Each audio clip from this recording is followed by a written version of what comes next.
wa sahbihi ajma'in.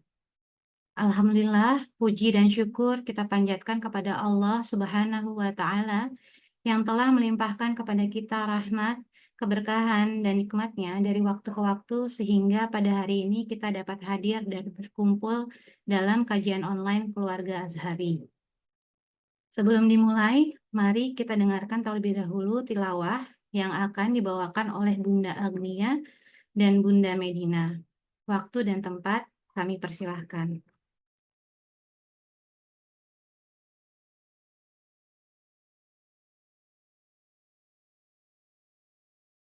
Bismillahirrahmanirrahim. Assalamualaikum warahmatullahi wabarakatuh. Waalaikumsalam warahmatullahi wabarakatuh. A'udzu billahi minasyaitonir rajim. Bismillahirrahmanirrahim. Wa qala ya bani la tadkhulu min babin wahidin wadkhulu min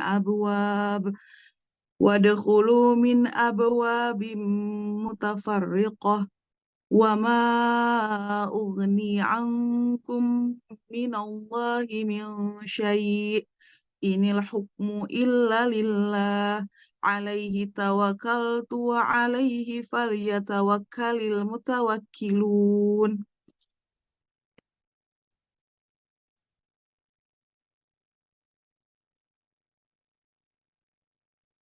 Wa idh qala Luqmanu libnihi wa huwa ya'izuhu ya bunayya la tusyrik billah inna syirka la zulmun azim. Sadaqallahul azim.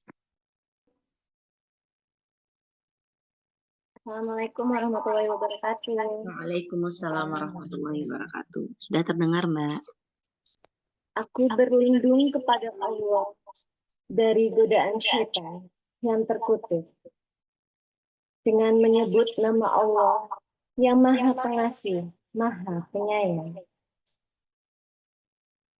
Dan Dia yang berkata, "Wahai anak-anakku, janganlah kamu masuk dari satu pintu gerbang, dan masuklah dari pintu-pintu gerbang yang berbeda. Namun demikian, aku tidak dapat mempertahankan kamu sedikit pun dari takdir Allah. Keputusan itu hanyalah bagi Allah. Kepadanya aku bertawakal, dan kepadanya pula bertawakallah orang-orang yang bertawakal."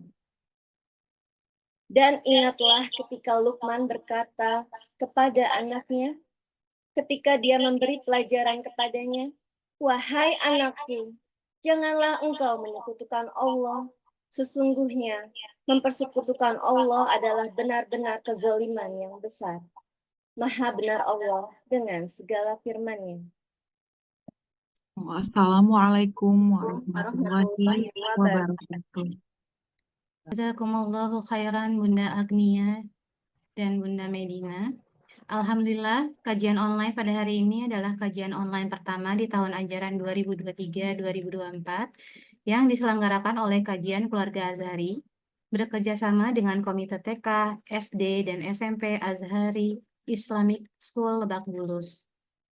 Bagi umahat yang ingin memberikan dan mengirimkan dana untuk infak operasional kajian keluarga Azhari, dapat mengirimkannya melalui nomor rekening yang tertera di dalam kolom chat atau dapat langsung scan barcode yang ada dalam layar kajian. Alhamdulillah, pada kesempatan ini, kita akan menyimak bagaimana cara mendidik generasi unggul dengan mindful parenting dari seorang narasumber psikolog klinis yang juga merupakan founder Usama Edu dan juga bagian dari Yayasan Anak Muslim Ceria, yakni Kak Yogi Pusprayogi. Sambil menunggu kedatangan beliau, mari mengenal beliau lebih jauh. Kak Yogi Pusprayogi adalah seorang psikolog klinis yang lahir di Banyuwangi tanggal 4 Januari 1993. Beliau memiliki 3 anak perempuan dan bertempat tinggal di Gunung Kidul, Yogyakarta. Riwayat pendidikan beliau adalah S1 Psikologi S2, dan pendidikan profesi psikologi di Universitas Islam Indonesia. Beliau juga menimba ilmu non-formal, pendidikan agama Ma'had Ibnu Katsir, Yogyakarta. Beliau aktif dalam dunia anak sebagai psikolog klinis. Sebelum dimulai, alangkah baiknya untuk kita kembali menerapkan adab dalam menuntut ilmu. Mari siapkan catatan terbaik kita, luruskan niat kita, agar Allah mudahkan, tidak hanya untuk mendengar kajian hari ini, namun juga Allah melembutkan hati kita untuk mengamalkan ilmu yang kita dapatkan hari ini. Dari Abdullah bin Amr dan Anas bin Malik radhiyallahu anhuma, Rasulullah Shallallahu alaihi wasallam bersabda, "Qaidul ilma bil kitab." Jagalah ilmu dengan menulis. Sahih Al-Jami' dan disahihkan oleh Syekh Al-Albani rahimahullah. Untuk menjaga ketertiban dan fokus kajian hari ini, kamera dan mikrofon akan di-mute oleh panitia. Pada saat sesi tanya jawab, dimohon untuk raise hand terlebih dahulu, baru kemudian setelah diperkenankan dapat membuka mikrofon untuk bertanya langsung kepada Kak Yogi. Pertanyaan juga dapat langsung dituliskan di dalam kolom chat.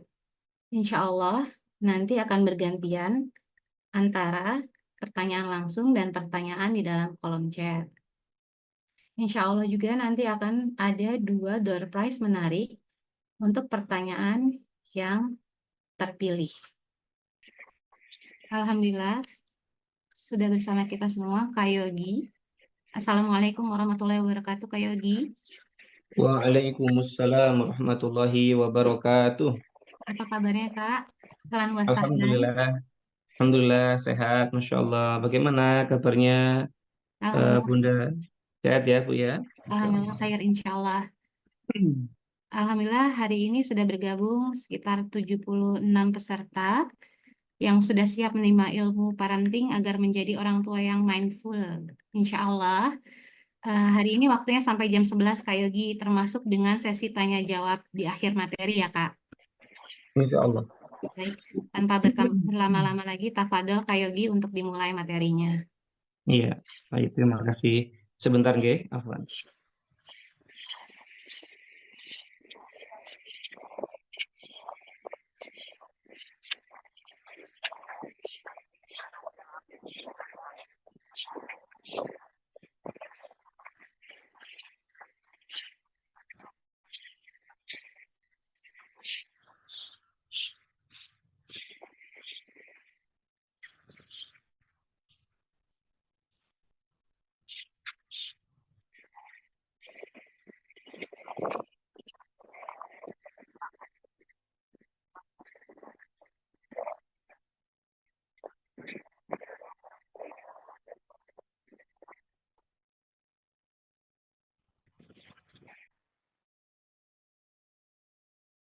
Bismillahirrahmanirrahim.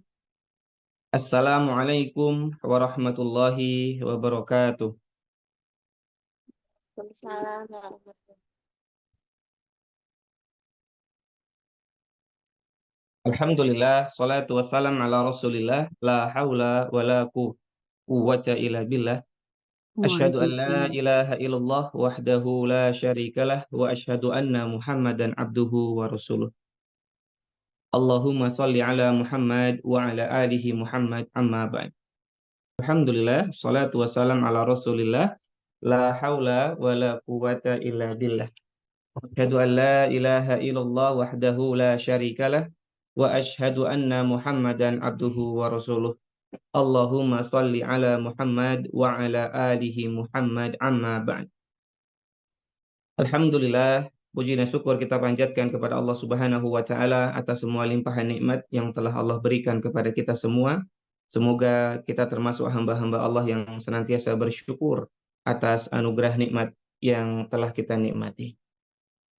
Salawat dan salam semoga senantiasa Allah limpahkan kepada suri tauladan kita Nabi Muhammad sallallahu alaihi wasallam, juga kepada para keluarga beliau, kepada para sahabat beliau, dan juga kepada para pengikut beliau yang senantiasa istiqomah menjalankan sunnah-sunnah beliau hingga hari akhir.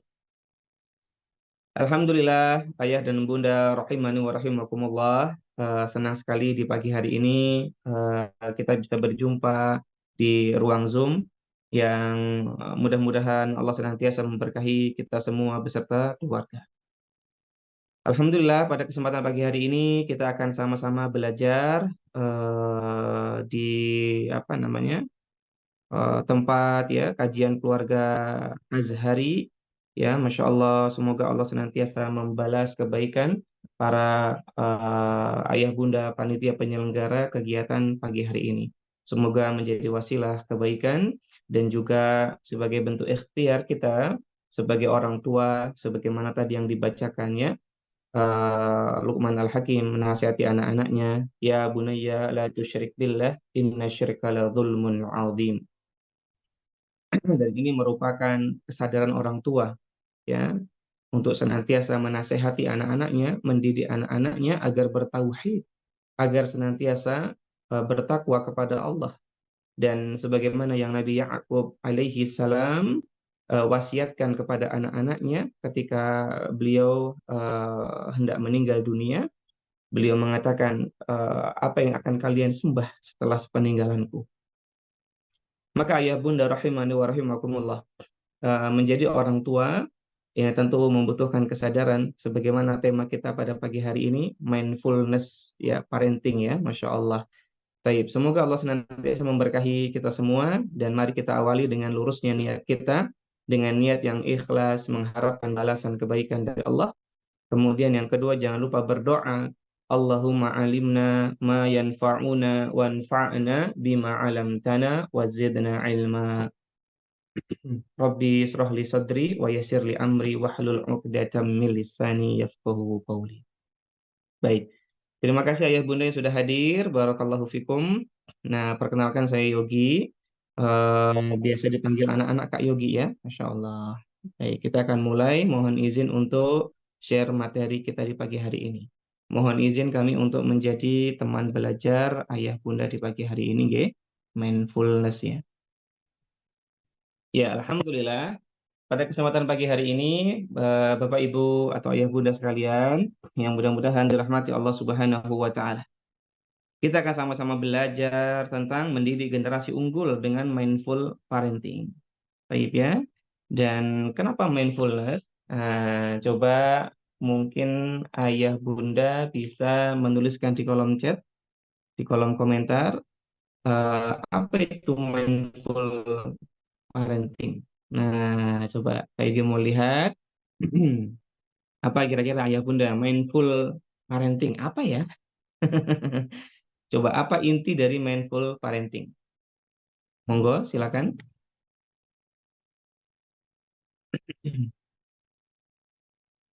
Kita brainstorming dulu. Ya, sudah ada beberapa jawaban di sini, Masya Allah ya. Mindful itu hadir, present ya. Baik, parenting di mana kedua orang tua hadir, mendidik anak dengan penuh kesadaran akan apa tujuan inti dari mendidik anak, yaitu menjauhkan dari api neraka ya, Masya Allah. Ya, betul sekali ya. Kemudian Ibu Meli, peranan pendidikan orang tua kepada anak-anaknya. Betul Bu, ada ibu dia mengasuh anak dengan kesadaran penuh. Wah betul, tapi gimana ya kesadaran penuh itu? Kemudian ada Ibu Anissa mendengarkan. Lalu berikutnya Ibu Tuti mendidik anak dengan ilmu yang benar. Lalu ada Ibu Anissa, ya tidak jusgung. Apa jusgung Ibu? Aduh, kayak kurang update ini ya. Ibu Lulu, pengasuhan dengan kesadaran. Ibu Virus, proses pengasuhan dengan kehadiran dan kesadaran penuh dari orang tua. Masya Allah ya. Ibu Delisa, cara pola asuh orang tua kepada anaknya. Umum Maher, pola pengasuhan dari ortu dengan penuh kebijaksanaan dan kewibawaan. Berikutnya Ibu Anissa, judinya. Judinya gimana Bu? Maksudnya, Qadarullah. Nadia, Ibu Nadia, orang tua berusaha untuk hadir secara fisik dan emosional dalam setiap interaksi dengan anak. Masya Allah, Ibu Ois mengasuh dengan penuh perhatian dan kasih sayang. Ya, barakallahu fikunna. Barakallahu fikum. Ya, terima kasih. Betul, memang mindfulness parenting ini berkaitan dengan kehadiran orang tua. Sebagaimana tadi ya yang sudah kita sebutkan di awal, maka orang tua yang hadir dalam pengasuhan ini salah satu aspek dari mindfulness parenting, ya, atau mendidik anak dengan mind, ya, pikiran fullness, ya, pikiran yang penuh, ya, Masya Allah. Sehingga ketika kita berbicara tentang mindfulness parenting, berarti di sini kita berbicara tentang kesadaran.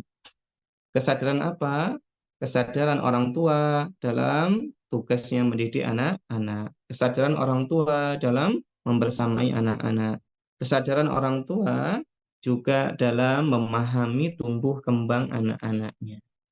Sehingga orang tua tidak mengeneralisasi anak-anak itu, ya, karena cara pendidikan juga berbeda-beda di tiap-tiap usia. Masya Allah. Sehingga di antara ciri-ciri orang tua yang memiliki kesadaran penuh dalam pengasuhannya adalah orang tua yang memperlakukan anak-anaknya sesuai usia perkembangan mereka. Ya, ketika anak-anaknya di usia di bawah 6 tahun, ya orang tua di sini mengajari adab, ya, dan konsisten disiplinnya. Ketika anak-anaknya di usia 6 sampai 12 tahun, orang tua di sini muncul ketegasannya, ya, muncul dan menunjukkan powernya, ya. Nah, kenapa menunjukkan power itu penting? Ya, ini sebagai contoh bahwa ya orang tua perlu menunjukkan needs of power, kebutuhan untuk mendapatkan kekuatan, ya, dan anak-anak belajar bahwa sumber kekuatan mereka yang pertama itu orang tua. Nah, maka kalau orang tua yang dayut, ya, yang lemah, yang tidak punya power, justru malah dikendalikan anak-anaknya, ya ini jauh dari konsep mindfulness parenting. Ya, karena orang tua yang seperti ini cenderung ke permisif. Kemudian ketika anak-anaknya di usia 12 tahun ke atas, orang tua di sini menurunkan powernya, meningkatkan affiliation-nya, ya, meningkatkan hubungan yang lebih hangat, ya, hubungan yang lebih dekat, ya, menunjukkan rasa persahabatan. Dan bukan tanpa alasan ketika kita berbicara mindfulness parenting, di sini kita sudah pernah diingatkan oleh ulama kita, beliau yang bernama Ibnul Qayyim rahimahullah. Beliau pernah menyampaikan dalam kitabnya Tuhfatul Maudud bi Ahkamil Maulud. Apa kata beliau? Betapa banyak orang tua yang telah merasa mendidik anak-anaknya, tapi sebenarnya mereka telah membinasakan anak-anaknya. Dan jika engkau mendapati banyak kerusakan pada anak-anak, maka engkau akan dapati hal itu pada figur ayah. Sehingga apa yang menyebabkan orang tua merasa telah mendidik anak-anaknya dan justru sebaliknya mereka telah merusak anak-anaknya? Hal yang demikian dijelaskan oleh Ibnul Qayyim rahimahullah, betapa banyak orang tua yang mendidik anak-anak mereka tanpa ilmu. Nah, sehingga di sini menunjukkan pendidikan penuh kesadaran itu penting. Ya, ini mindfulness nih L-nya 1 harusnya ya. Tipe ini ya. Baik.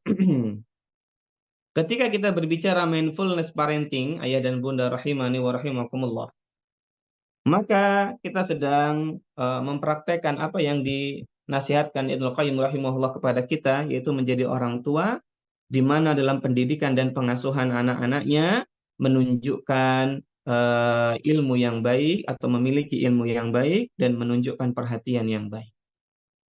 Karena betapa banyak orang tua yang mungkin berilmu tapi tidak perhatian. Namun ada orang tua yang perhatian namun tidak berilmu. Dan ada juga orang tua yang tidak berilmu dan tidak perhatian kepada anak-anak. Nah, kita yang mana? Ya, mudah-mudahan kita termasuk orang tua yang berilmu dan perhatian kepada anak-anak. Nah, maka ini definisi paling dasar mengenai mindfulness parenting. Karena istilah mindfulness itu banyak digunakan. Ada mindfulness running, ada mindfulness hiking, ada mindfulness eating, macam-macam ya. Ya, intinya mindfulness itu adalah bagaimana seseorang punya kesadaran dengan apa yang dia lakukan saat itu, present. Betul tadi ya, present. Apa yang dilakukan sekarang? Dia nggak peduli ya, dia nggak terpengaruh begitu besar dengan apa yang lalu, pas ya. Nah, jadi apa yang telah lalu dia nggak begitu terpengaruh. Mungkin dulu pernah diasuh orang tuanya dengan keras, mungkin pernah dimarahi, mungkin pernah trauma sama orang tua yang terdahulu ya. Itu nggak berpengaruh bagi dia. Ya, dan dia fokusnya present. Sekarang apa yang bisa saya lakukan? Dan orang tua yang mindfulness juga dia tidak terlalu takut berlebihan dengan masa depannya, ya, dengan future. Nanti gimana anak-anak? Apakah anak-anak dia sukses, berhasil, atau justru dia punya masalah-masalah seperti saya ya, yang dulu diasuh oleh orang tua, di mana orang tua yang mungkin dulu pengasuhannya tidak ideal ya. Wallahu taala a'lam. Sehingga orang-orang yang mengasuh anak-anaknya dengan kesadaran, dia sadar hari ini bagaimana kondisi dirinya dan kondisi anak-anaknya. Nah, maka ayah bunda rahimani wa rahimakumullah. Hari ini banyak sekali ya data-data penelitian, baik itu dari jurnal-jurnal ilmiah yang terbit dalam negeri maupun internasional. Mereka menuliskan dalam penelitiannya bahwa banyak anak-anak yang mengalami kerusakan-kerusakan, di antaranya mereka mengalami gangguan-gangguan mental ya, atau kondisi mental yang lemah seperti istilah strawberry generasi strawberry ya, strawberry generation, atau kondisi-kondisi di mana anak-anak mudah sekali terlibat dalam kekerasan ya atau perilaku antisosial. Antisosial ini adalah istilah yang digunakan untuk menggambarkan seseorang atau individu yang terlibat dalam pelanggaran-pelanggaran nilai-nilai dan norma. Bukan orang yang suka menyendiri ya. Kalau suka menyendiri namanya asosial, asos, bukan ansos. Kalau ansos itu yang suka melanggar aturan. Jadi kalau kita bilang, aduh kamu tuh nak nggak suka bermain, ya kamu tuh ansos banget gitu ya. Nah kalau nggak suka main bukan ansos, tapi kita sebutnya asos, asosial. Nah, kalau antisosial itu kita menyebut anak kita suka melanggar aturan. Kasihan ya, kriminal dia ya. Baik. Maka apa namanya? Ayah bunda rahimani wa rahimakumullah, banyak orang tua yang hari ini ternyata dalam jurnal penelitian itu tidak memberikan perannya sehingga anak-anak terlibat pergaulan bebas, ya, pelanggaran aturan, ya, terlibat kekerasan, ya, terlibat obat-obatan terlarang, ya, dan sebagainya. Dan di antara keburukan-keburukan itu, di antara faktor terbesarnya adalah kurang dekatnya anak dengan orang tua. Dan ini masyhur ya, penelitian yang umum, penelitian yang sudah sangat hampir semua kalau neliti hasilnya kayak gitu. Ya Bunda bisa cek ya, misalnya keywordnya hubungan pengasuhan dan kesehatan mental anak. Hubungan pengasuhan dengan perilaku menyimpang seksual anak, itu semua berkaitan. Sehingga ayah bunda yang mudah-mudahan dirahmati Allah Subhanahu wa taala, pendidikan penuh kesadaran ini bagian penting sebagai ikhtiar kita menjadi orang tua yang diperintahkan oleh Allah untuk mendidik anak-anaknya. Ya ayyuhalladzina amanu qu anfusakum wa ahlikum nara. Wahai orang-orang yang beriman, jagalah dirimu, ya, jagalah diri kalian dan keluarga kalian dari api neraka. Nah, maka dalam Quran surat At-Tahrim tersebut ini merupakan perintah dari Allah kepada hambanya untuk menjaga dirinya dan keluarganya dari api neraka. Orang-orang mungkin bertanya-tanya, bagaimana caranya? Maka di antara penjelasan para ahli tafsir, mereka mengutip apa yang disampaikan oleh Ali bin Abi Thalib, ya, radhiyallahu anhu. Apa yang dikatakan Ali bin Abi Thalib? Beliau mengatakan, ya, didiklah keluarga kita itu ya dengan adab dan ilmu. Adibuhum wa 'allimuhum. Didiklah mereka dengan adab dan ilmu agama. Maka mindful parenting adalah keterampilan dasar dalam pendidikan anak. Hal tersebut dapat menghindarkan orang tua merasa tertekan atau stres dalam mendidik anak. Hari ini banyak kita, ya, di antara kita orang tua yang kadang frustasi ya mendidik anak. Ini anak susah makan ya. Ini di antara masalah yang sering kali dihadapi ya. Anak-anak susah makan. Kemudian anak-anak susah dibilangi ya. Nah, ini sering dialami ya, beberapa orang tua merasa bahwa anaknya susah dinasihatin, anaknya susah diomongin. Ada lagi yang mengatakan anaknya susah diperintah. Ada lagi yang mengatakan anaknya justru menunjukkan perilaku menentang, bahkan tidak hanya menentang tapi sampai kepada perilaku agresif.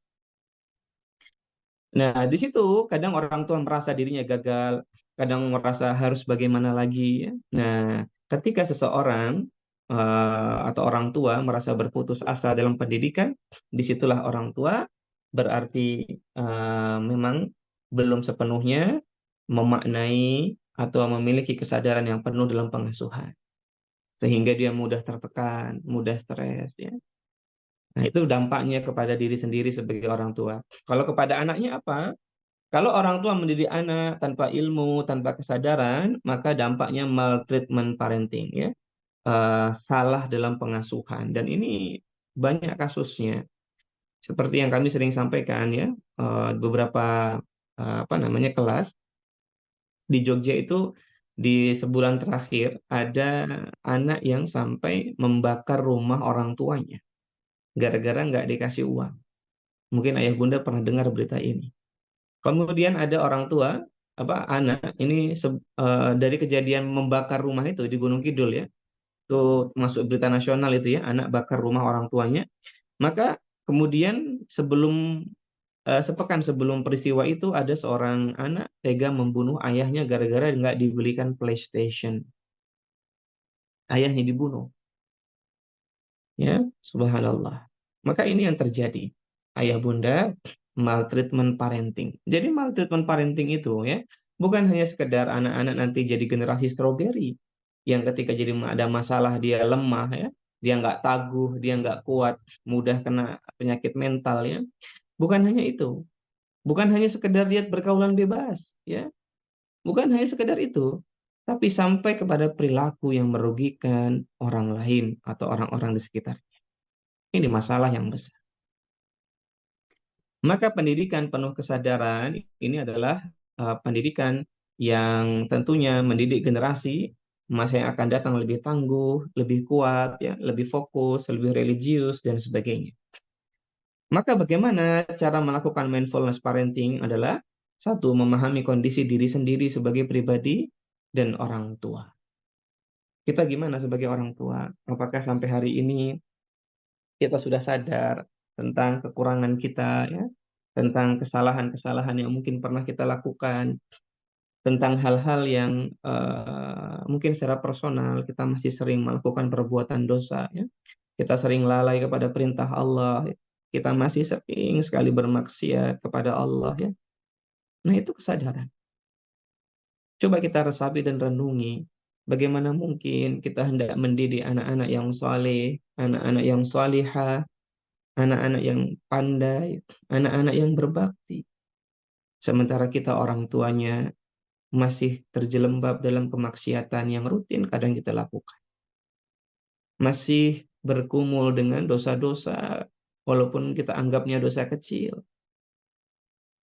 Kita masih sering lalai, kita masih sering lupa dengan perintah-perintah Allah. Lalu tanya kepada diri kita sendiri, termasuk Kak Yogi ya, kita bercermin dan berkaca. Lalu bagaimana kita hendak mendidik anak-anak yang soleh dan solihah jika kondisi kita seperti itu? Kemudian kita bisa mengevaluasi diri kita. Kesolihan apa yang kita miliki. Sehingga para ulama terdahulu, ya, mereka bercerita, kami ini berpuasa sunnah. Kami ini sholat malam, mengerjakan amalan-amalan sunnah. Ya, menjadikan diri kami orang yang soleh. Di antara tujuannya adalah untuk anak-anak kami. Itu yang dilakukan para ulama terdahulu, para orang-orang soleh terdahulu. Lalu bagaimana dengan kita? Sudahkah kita berhenti dari keburukan yang sering kita lakukan? Sudahkah kita keluar dari zona-zona kemaksiatan yang sering kita kerjakan? Ya?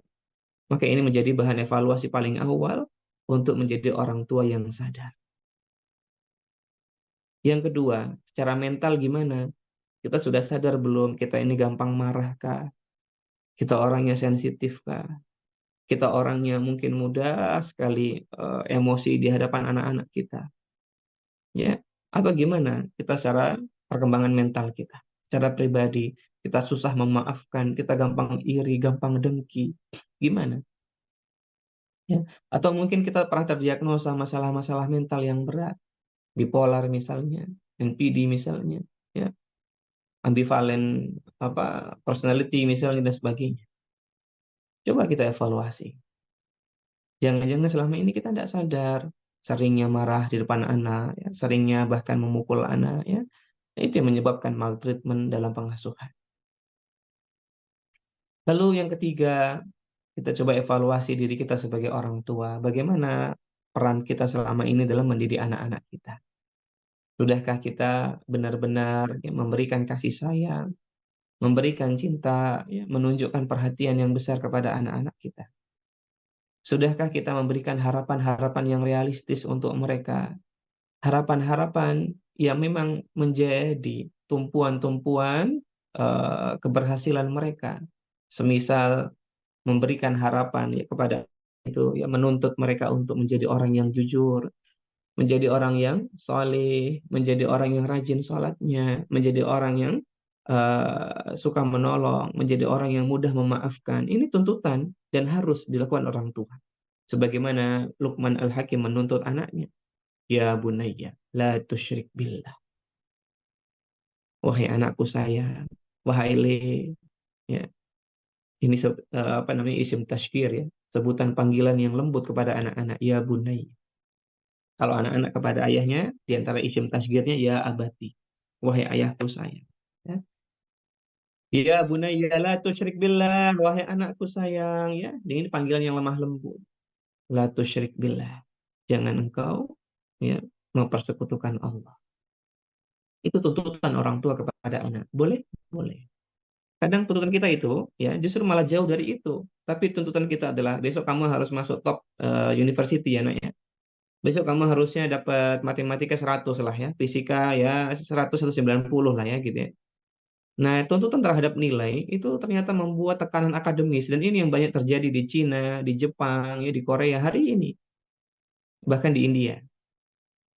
Tuntutan nilai, tuntutan hasil ya, hasil akhir itu yang buat angka bunuh diri di India, di Cina ya, di Jepang, Korea tinggi ya Bunda. Ya, mereka tinggi angka bunuh diri di usia produktif. Ya, terutama usia-usia sekolah, mahasiswa dan sebagainya. Ya, tuntutan orang tuanya nggak realistis. Ya, siapa manusia yang bisa menentukan hasil? Kamu harus masuk top university, itu hasil itu Allah yang ngasih. Dia udah belajar keras, udah ikut bimbel sana sini. Kalau Allah nggak menentukan, nggak masuk gimana? Ya, emang orang tua bisa menentukan? Kan nggak bisa. Meskipun ada orang dalam sekalipun, kalau Allah bilang nggak, ya nggak masuk. Gimana? Siapa yang bisa menghalangi takdir Allah? Dan kalau anak nggak masuk, bagaimana perasaannya? Pernah kita berpikir? Pernah kita memikirkan bagaimana beban pikiran mereka, ya, perasaan mereka? Berkaca dari kita terdahulu. Bagaimana kita ketika merasa gagal? Maka ayah bunda, tuntutan yang ideal adalah tuntutan tentang adab, tentang perilaku, ya, yang mereka bisa usahakan dan mereka bisa ukur. Kalau hasil, itu kita ajari mereka hasil itu milik Allah. Nah, yang penting bunda kamu mau berusaha. Nah itu, Masya Allah. Ini tuntutan yang baik. Nah, kita gimana? Apakah kita selama ini menuntut anak berlebihan, menjadikan anak komoditas? Ya, pengen dulu orang tuanya masuk sekolah pajak, ya. Ternyata nggak masuk, sekarang anaknya di-push untuk masuk sekolah pajak. Banyak yang begitu. Qadarullah ya.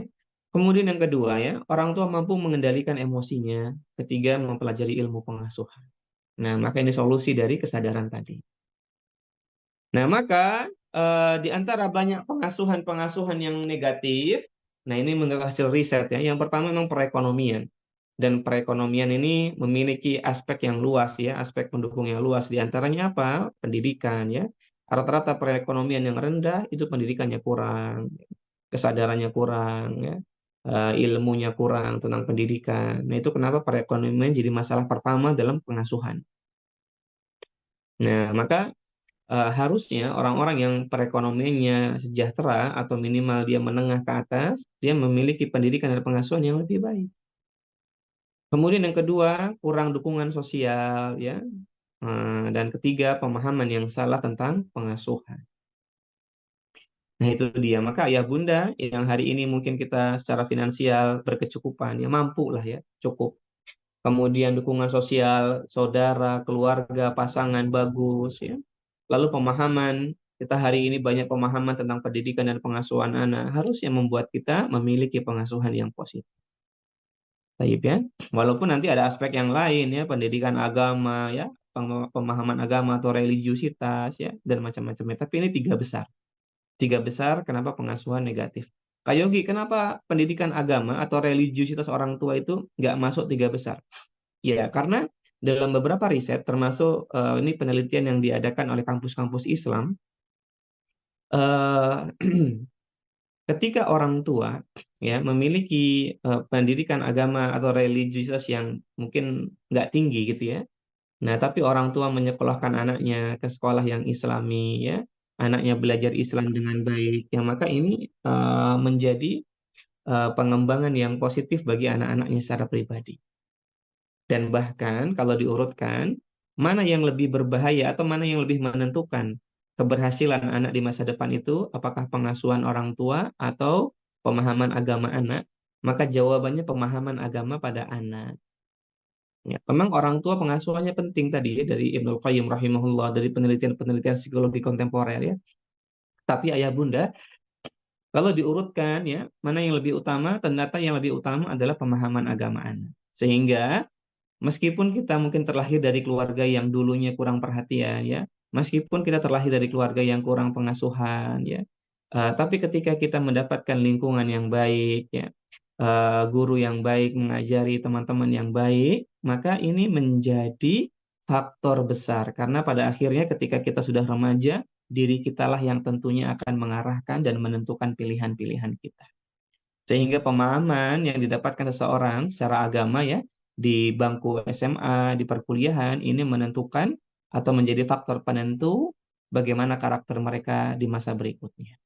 Memang pengasuhan penting dan ini menjadi bantahan untuk orang-orang yang sering menggunakan istilah apa namanya inner child. Nah, seolah-olah orang tua menjadi masalah yang utama, masalah mutlak, padahal enggak. Ya memang betul pengasuhan orang tua berdampak signifikan pada anak. Tapi kalau sang anak punya motivasi belajar agama yang tinggi, punya kesadaran yang tinggi, maka dia bisa berubah, keluar dari zona-zona trauma tersebut. Nah, ini bukti bahwa ya kita manusia itu bisa merubah ya faktor-faktor yang melekat mungkin dalam diri kita, di antaranya adalah kepribadian tadi atau mungkin pengasuhan orang tua. Namun kendati demikian, bukan berarti pengasuhan orang tua menjadi bermudah-mudahan. Berarti nggak apa-apa dong kita ngasuh anak biasa aja. Toh nanti kalau dia belajar agama, dia better kok masa depannya. Enggak juga. Siapa juga yang menjamin kemudian anak dapat pemahaman agama yang cukup? Nah, itu pertama ya. Atau mungkin dia punya historical yang sama dengan kita perjalanannya, ketemu lingkungan yang baik, guru yang baik, sehingga membuat kita hari ini jadi orang yang baik. Tapi apakah itu pasti terjadi pada anak kita? Kan belum tentu. Maka di antara usahanya kita ikhtiar bagi orang tua. Ya, jangan kemudian mengambil contoh dulu aku dibiarin dicuekin sama orang tua, buktinya baik hari ini. Ya mungkin Allah bantu kita. Pertemukan dengan orang yang baik, guru yang baik, lingkungan yang baik, jadilah kita hari ini. Ya, tapi siapa yang jamin itu terjadi juga pada anak-anak kita? Maka bukan begitu konsep berpikirnya, tapi memperbaiki bagaimana cara mengasuh kita hari ini. Kalau dulu orang tua kita belum maksimal, kita maksimal hari ini. Karena di antara alasan yang kedua, kita kelak akan dimintai pertanggungjawaban di akhirat di hadapan Allah tentang bagaimana kita mendidik dan mengasuh anak-anak kita.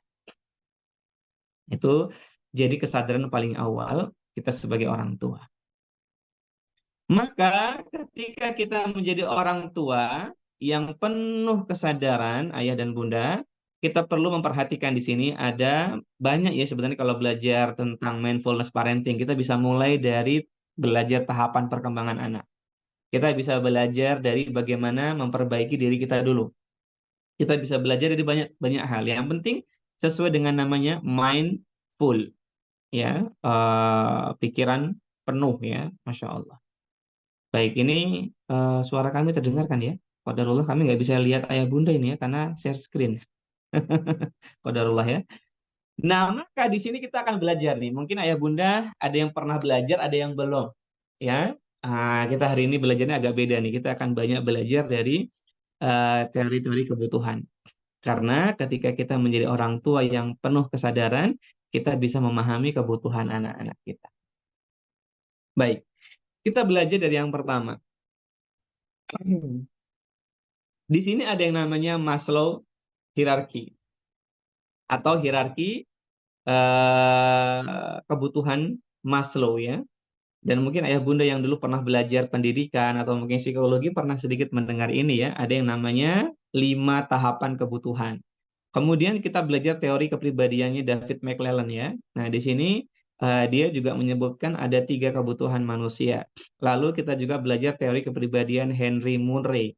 Nah ini salah satu apa namanya eh, ini ya Bunda, kalau belajar teori Henry Murray ini seru banget karena ini menjadi salah satu ini ya 16 PF ya, 6 kebutuhan manusia dan ini menjadi di antara dasar-dasar alat-alat tes kepribadian semisal MBTI ya. Kalau pernah dengar MBTI, kemudian pernah dengar 16 PF ya, ini menjadi dasar-dasar kepribadian untuk membentuk alat tes itu. Seru insya Allah ya. Baik, kita lihat.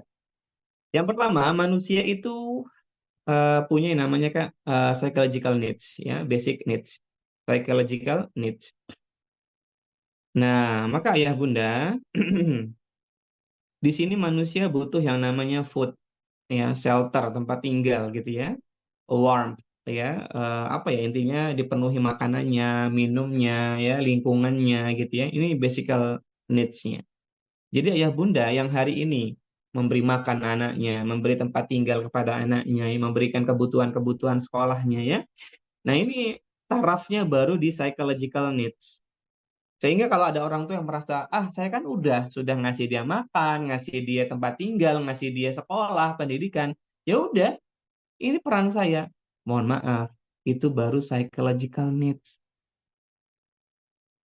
Itu baru pendidikan, pemenuhan kebutuhan paling dasar. Dan banyak kok orang tua di luar sana kayak gini. Kalau cuman masalah memenuhi tempat tinggal, kebutuhan makan, gak usah orang tua, panti asuhan bisa. Kami dulu kerja di Balai Rehabilitasi Sosial Anak ya, di bawah Dinas Sosial DIY. Itu banyak anak-anak terlantar yang kita ambil di jalanan, lalu kita tampung di Balai Rehabilitasi Sosial. Dikasih makan, dikasih tempat tidur yang nyaman, enak mereka. Satu rumah cuma tidur tinggal berempat, ya berlima. Nggak kayak pondok yang satu kamar, pondok pesantren rata-rata ya, satu kamar 6 orang, 8 orang ya, bahkan sampai 10 orang. Di sana enggak. Satu rumah maksimal tuh 8 orang mereka. Satu rumah, kamarnya ada 3, ada 4. Masya Allah ya. Jadi sekamar berdua, biasanya begitu. Atau bertiga, paling banyak. Atau berempat ya, kalau ada susunnya. Tapi jarang yang berempat itu. Nah itu psychological needs. Kasih makan di sana. Dikasih kebutuhan sekolah di sana. Anak-anak itu. Dikasih uang jajan buat mereka jajan di sekolah. Masya Allah ya. Kalau orang tua beranggapan bahwa ini adalah pengasuhan dan pendidikan, maka nggak usah orang tua. Taruh aja di Balai Rehabilitasi Sosial. Bisa kok, insya Allah. Tapi yang nggak ada di Balai Rehabilitasi Sosial itu nanti ke atas. Ya. Kita lihat. Yang kedua, ada safety needs. Kebutuhan rasa aman, di mana anak-anak itu membutuhkan security, rasa aman dia. Ya, di mana rumahnya itu aman, ya orang tua di sana nggak toksik, nggak sering bertengkar, ya. Lingkungan tempat tinggalnya juga aman ya, nggak ada peperangan seperti di Gaza dan sebagainya ya, kesehatan ya.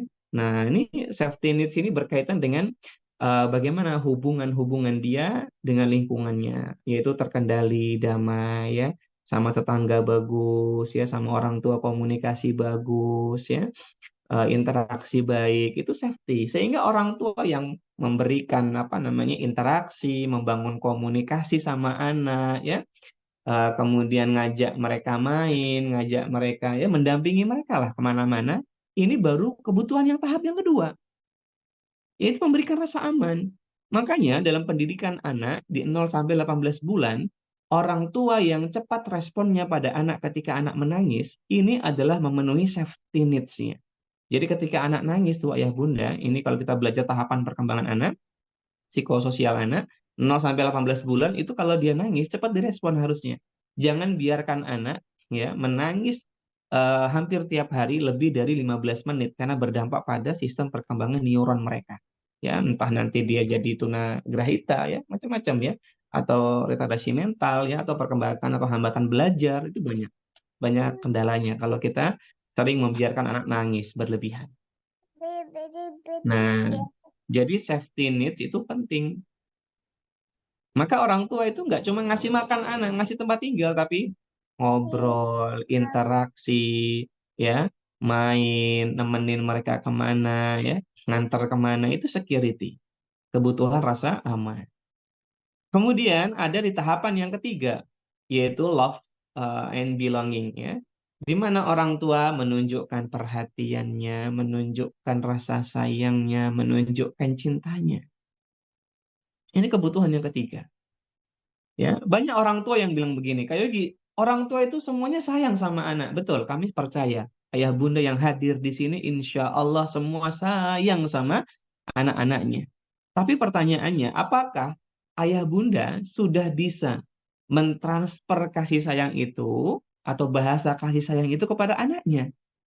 Sehingga anak memahami kalau kita sayang sama dia. Faktanya banyak orang tua yang sayang sama anaknya, tapi mereka tidak merasa dicintai sama orang tuanya. Banyak yang seperti itu. Mungkin kita sering dengar seorang anak berkata begini, Umi sibuk banget di rumah. Ya, kalau di rumah sibuk masak, ya, sibuk ngurusin adik, ya, sibuk bersih-bersih rumah, nggak punya waktu buat aku. Apalagi ayah, jarang pulang. Di kantor terus. Kayaknya lebih penting pekerjaannya daripada aku. Coba lihat. Padahal, untuk apa sih ayah kerja di kantor? Bagi seorang laki-laki, di antara bentuk cinta terbesar mereka, ini menurut penelitian Dr. Gary Chapman ya, dan beberapa hasil riset yang ditulis oleh Sarah and Barbara Pace, dia katakan, ya, laki-laki bentuk cinta terbesarnya itu adalah ketika mereka bertanggung jawab terhadap orang-orang yang dicintai. Act of service, action untuk melayani. Jadi laki-laki itu yang penuh cinta, itu dibuktikan dengan tanggung jawabnya kepada keluarganya.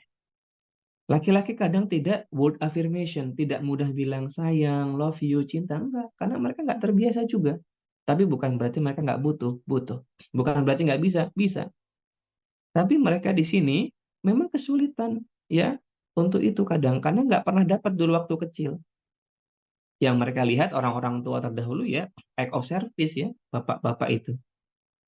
Nah, maka ayah itu cinta sama anaknya. Buktinya apa? Dia kerja dari pagi sampai kadang malam pulangnya. Dari Senin, ada yang sampai Jumat, ada yang sampai Sabtu. Bahkan ada yang bablas, 3 bulan baru pulang. Apakah itu bukan cinta? Tentu cinta. Dan pertanyaan berikutnya, apakah anak-anak memahaminya? Belum tentu semua anak memahami. Bahkan kami bisa bilang hampir semua anak nggak paham. Anak ya, bukan orang dewasa. Kalau dia udah dewasa ya paham. Karena udah bisa berpikir abstrak. Kalau anak-anak nggak bisa. Ibunya yang beresin rumah, ya, masak, nyuci, sibuk. Itu bapak lagi kalau bukan cinta. Ya. Ibunya ngomelin anaknya karena anaknya berbuat salah, ya, main HP berlebihan, apalagi kalau bukan cinta. Tapi begitulah anak-anak. Dia belum paham. Sehingga orang tua harus menyederhanakan bahasa cintanya agar anak-anak memahaminya. Ada 5 bahasa cinta yang sederhana untuk anak-anak. Yang pertama, word affirmation. Masya Allah, nak.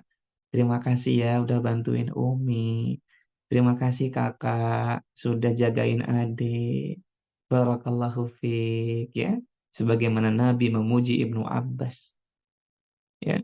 Kemudian Nabi doakan, Allahumma faqihhu fiddin wa alimhu ta'wil.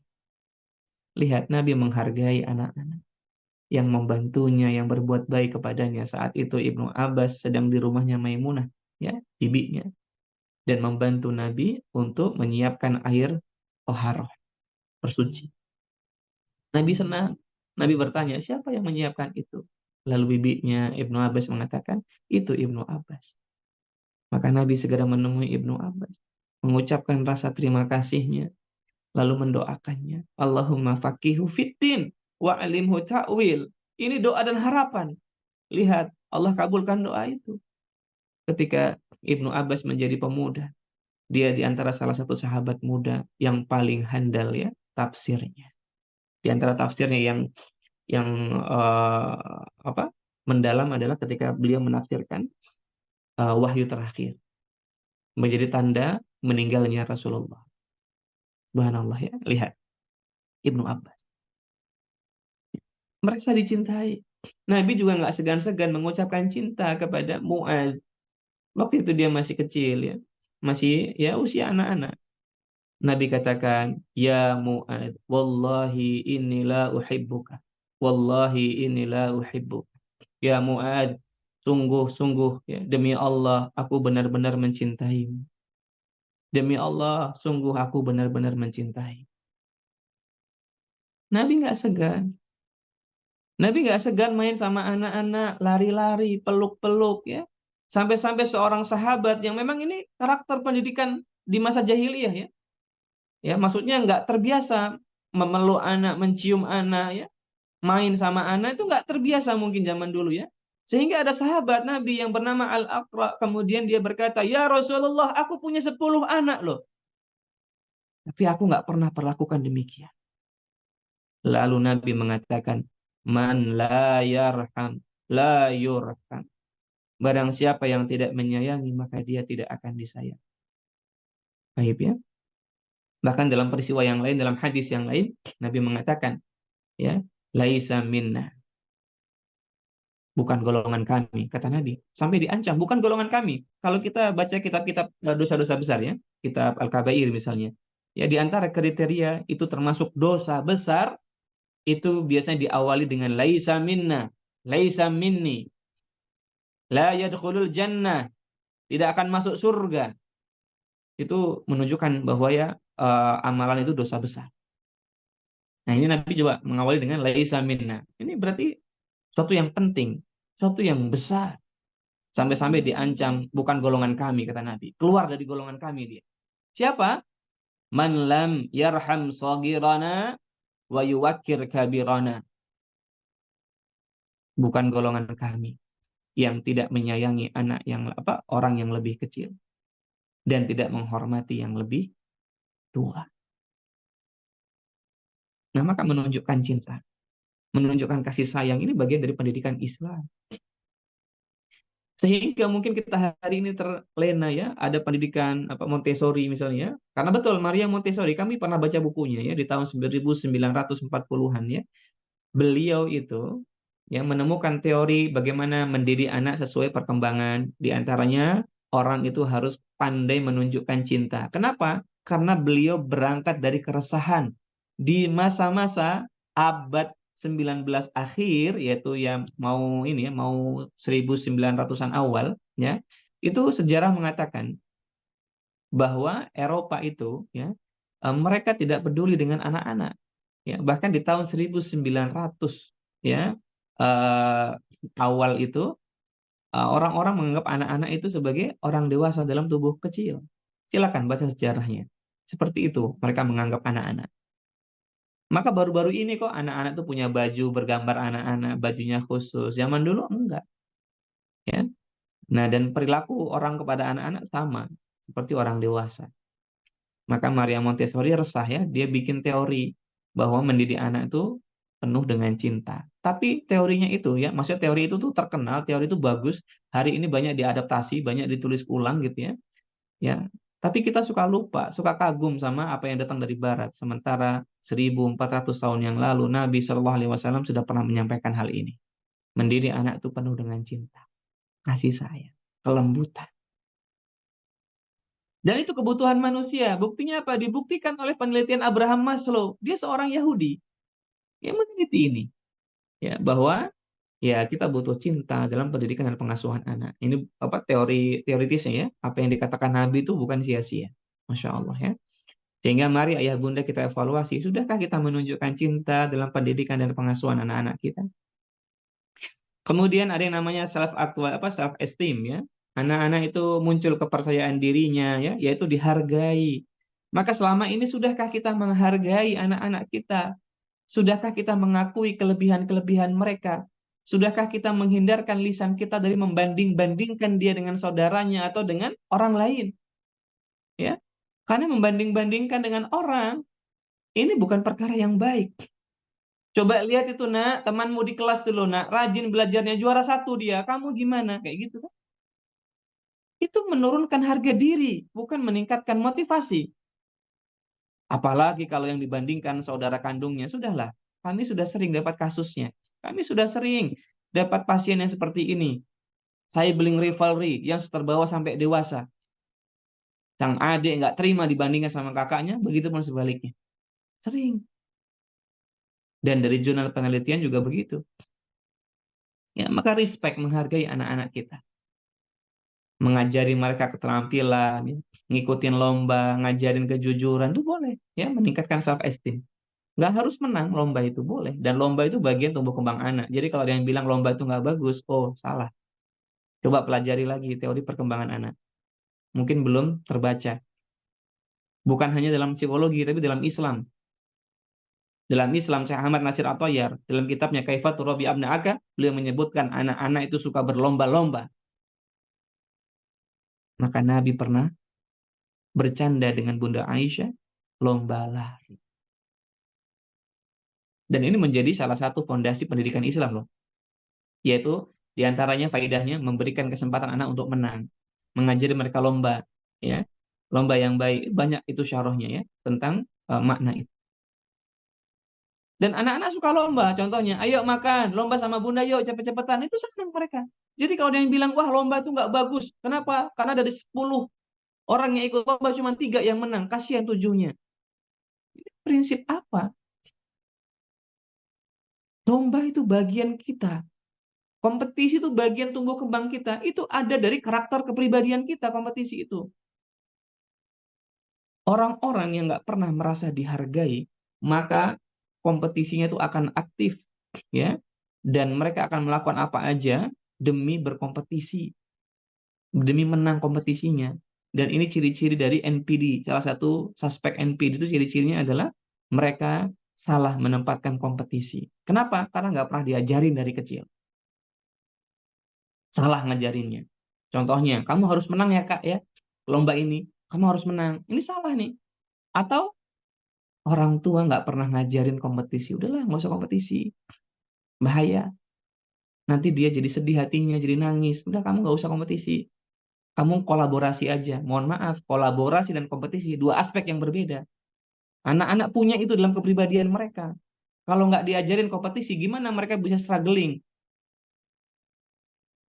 Oke, dia nggak mau tuh ambil beasiswa. Beasiswa kan kompetisi itu nanti.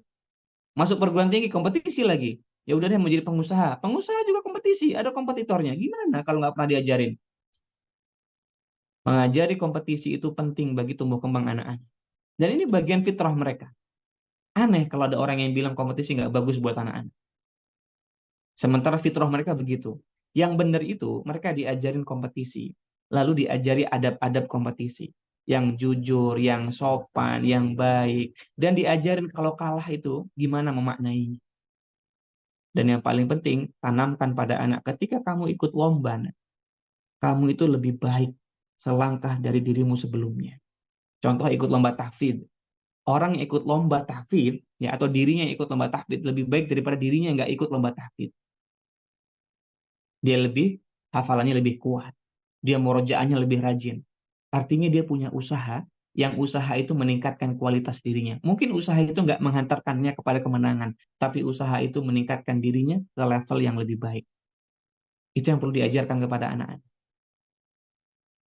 Sehingga dia happy-happy aja kalau nggak menang. Ya udah, dia udah berusaha dengan jujur, adabnya baik, dia belajar untuk struggling, ya, dia belajar untuk kerja keras, dan dia merasa dirinya improvement. Itu oke gitu. Menghargai orang yang menang, mengucapkan selamat. Oh, ini kan pendidikan yang baik. Sehingga ketika besar, dia nggak curang dalam kompetisi. Hari ini banyak orang yang curang.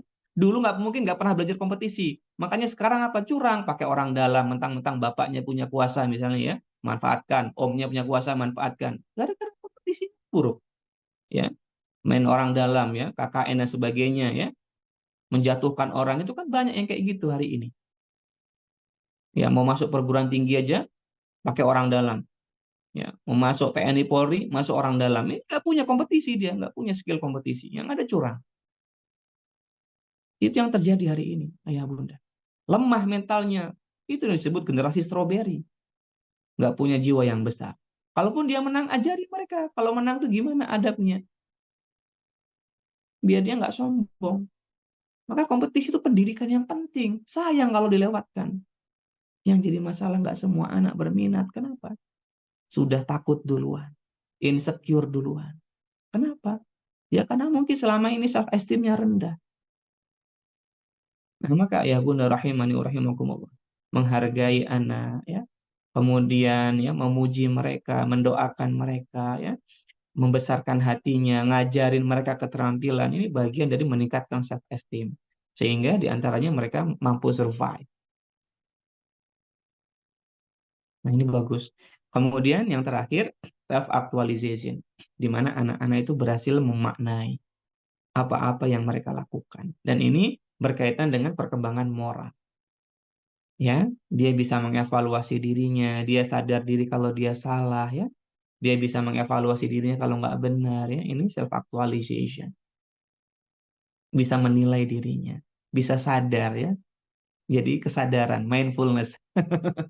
Namun Abraham Maslow sebelum dia wafat ya, dia sempat melakukan risetnya beserta tim risetnya itu. Dia menambahkan kebutuhan yang keenam, yaitu apa? Kebutuhan apa? Di sana ada kebutuhan yang namanya transcendence. Ya, apa itu transcendence? Di mana manusia butuh spiritual religiusitas, yaitu pendidikan agama. Dan Abraham Maslow mendapatkan kesadaran ini ketika banyak risetnya itu di negara-negara Asia. Di mana orang-orang Asia itu punya goals ketuhanan ya. Sehingga ayah bunda di antara pendidikan dan pengasuhan anak itu mengajarkan anak-anak itu untuk dekat dengan Rabb-nya, dengan Tuhan. Dan ini kata Abraham Maslow menjadi puncak dari kebutuhan manusia sekaligus dasar kebutuhan manusia.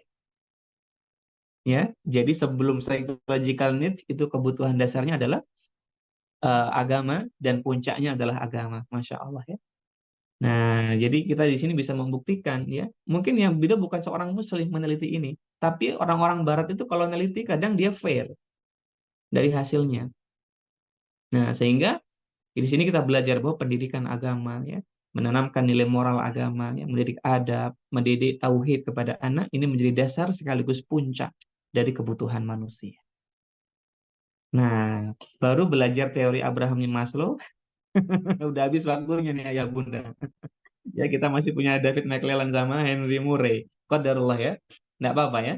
Nanti kita bahas lagi di pertemuan-pertemuan yang lainnya dan kita mungkin akan lanjutkan pendalaman kita dengan sesi tanya jawab. Baik ya, silakan ayah bunda. Kalau ada pertanyaan kita persilahkan untuk diskusi. Kita kembalikan kepada moderator kita. Barakallahu fikum. Jazakallahu khair atas ilmunya kayak gini. Menarik sekali, pasti banyak sekali pertanyaan dari Umahat di sini yang ingin lebih tahu lagi dan mungkin berbicara langsung juga, bertanya langsung kepada Kak Yogi. Untuk yang ingin bertanya langsung, tafadholi untuk mengangkat tangannya, raise hand.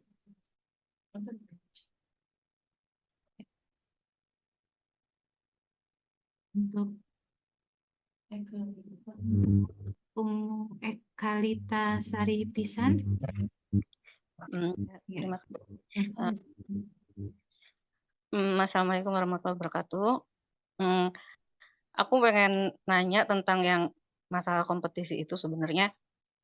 Aku juga termasuk ibu-ibu yang taunya kalau di kita tuh harus berkompetisi sampai aku masukin sekolah ke sekolah parenting ya. Dan di sana ternyata itu bukan mereka nggak dilatih kompetisi, enggak, mereka selalu ditawarkan tapi tidak atas dasar paksaan, satu. Terus guru memotivasi. Terus yang kedua, anak-anak itu diajarkan untuk mengenal keistimewaan mereka masing-masing.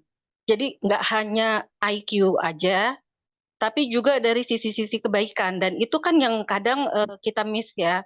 Maksudnya setiap orang itu, anak itu punya bintangnya sendiri. Itu yang saya dapatkan dari sekolah parenting anak saya. Dan ini sangat menarik. Kenapa? Karena di dalam kelas itu memang mereka tidak menerapkan juara 1, 2, 3 gitu loh.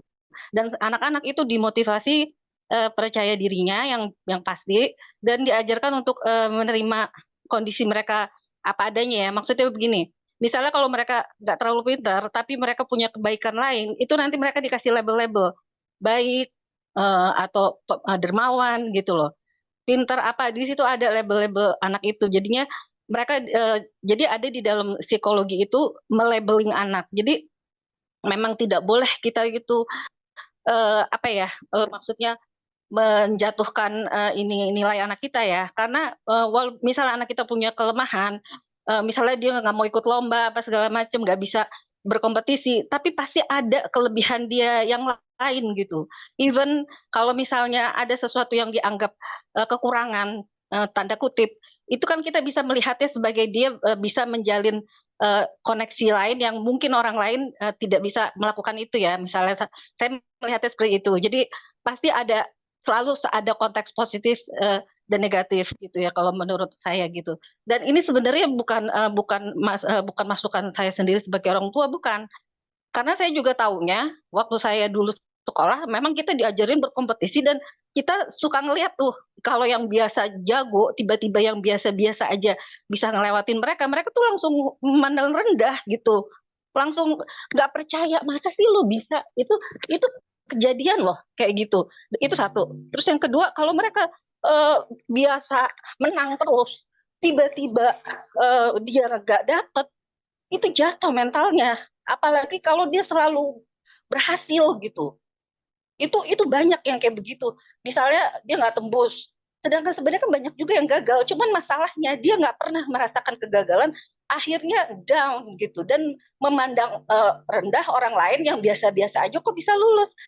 Padahal bisa jadi pilihan dia kan lebih tinggi, kan bisa begitu. Sedangkan orang mau merendahkan ekspektasinya atau mungkin bidang yang dia pilih atau waktu ketika menjawab itu kebetulan soal-soal yang keluar itu dia bisa jawab udah cuma sampai situ doang sebenarnya. Tapi kalau anak ini terlalu terlalu dipush ya, kadang dia tidak bisa menerima ketidaksempurnaan itu faktanya seperti itu dan dalam satu pekerjaan itu memang kadang kita memang harus berkolaborasi kita harus berempati saya pernah nonton film Jepang itu di dalam satu tim itu ada satu orang yang orang ngelihat dia kayak nggak berguna tapi dia terlibat di dalam tim dan ternyata apa kelebihan orang ini walaupun dia nggak bisa punya kemampuan teknis segala macam dia bisa menyamankan teman-temannya dan itu diterima dalam sebagai tim gitu dan itu nggak mungkin dilakukan di negara kita.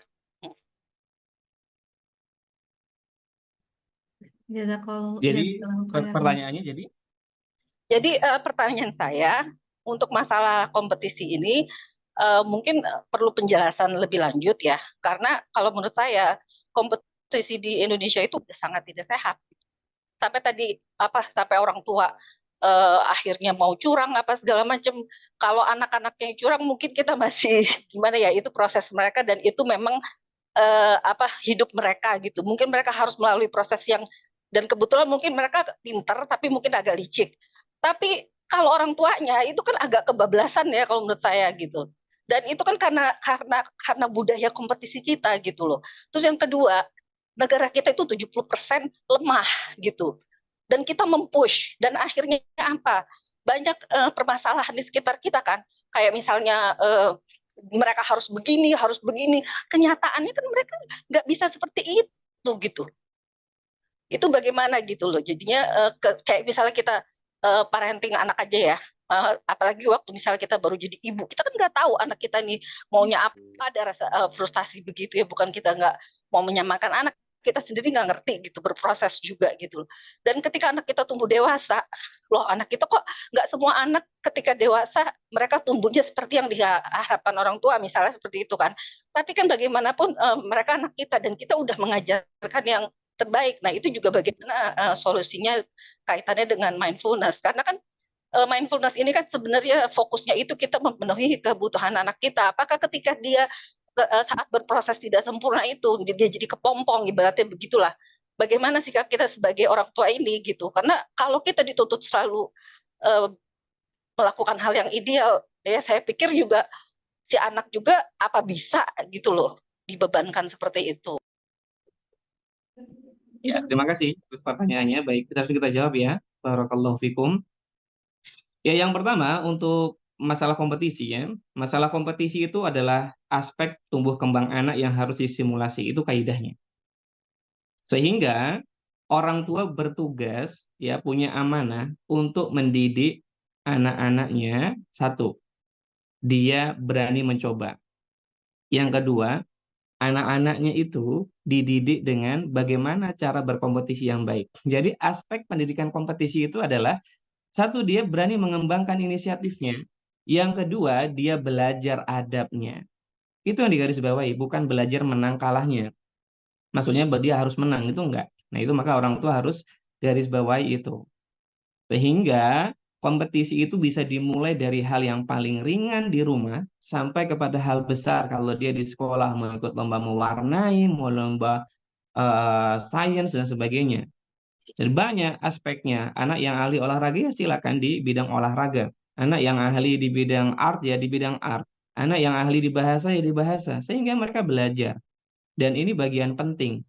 Maka tidak mengherankan orang yang dulunya pernah ikut lomba debat gitu ya. Meskipun ini perselisihan pendapat ulama ya mengenai debat. Nah, yang nggak boleh itu kan debat agama sebetulnya. Tapi kalau debat dalam ilmu-ilmu umum masih ringan hukumnya dan boleh.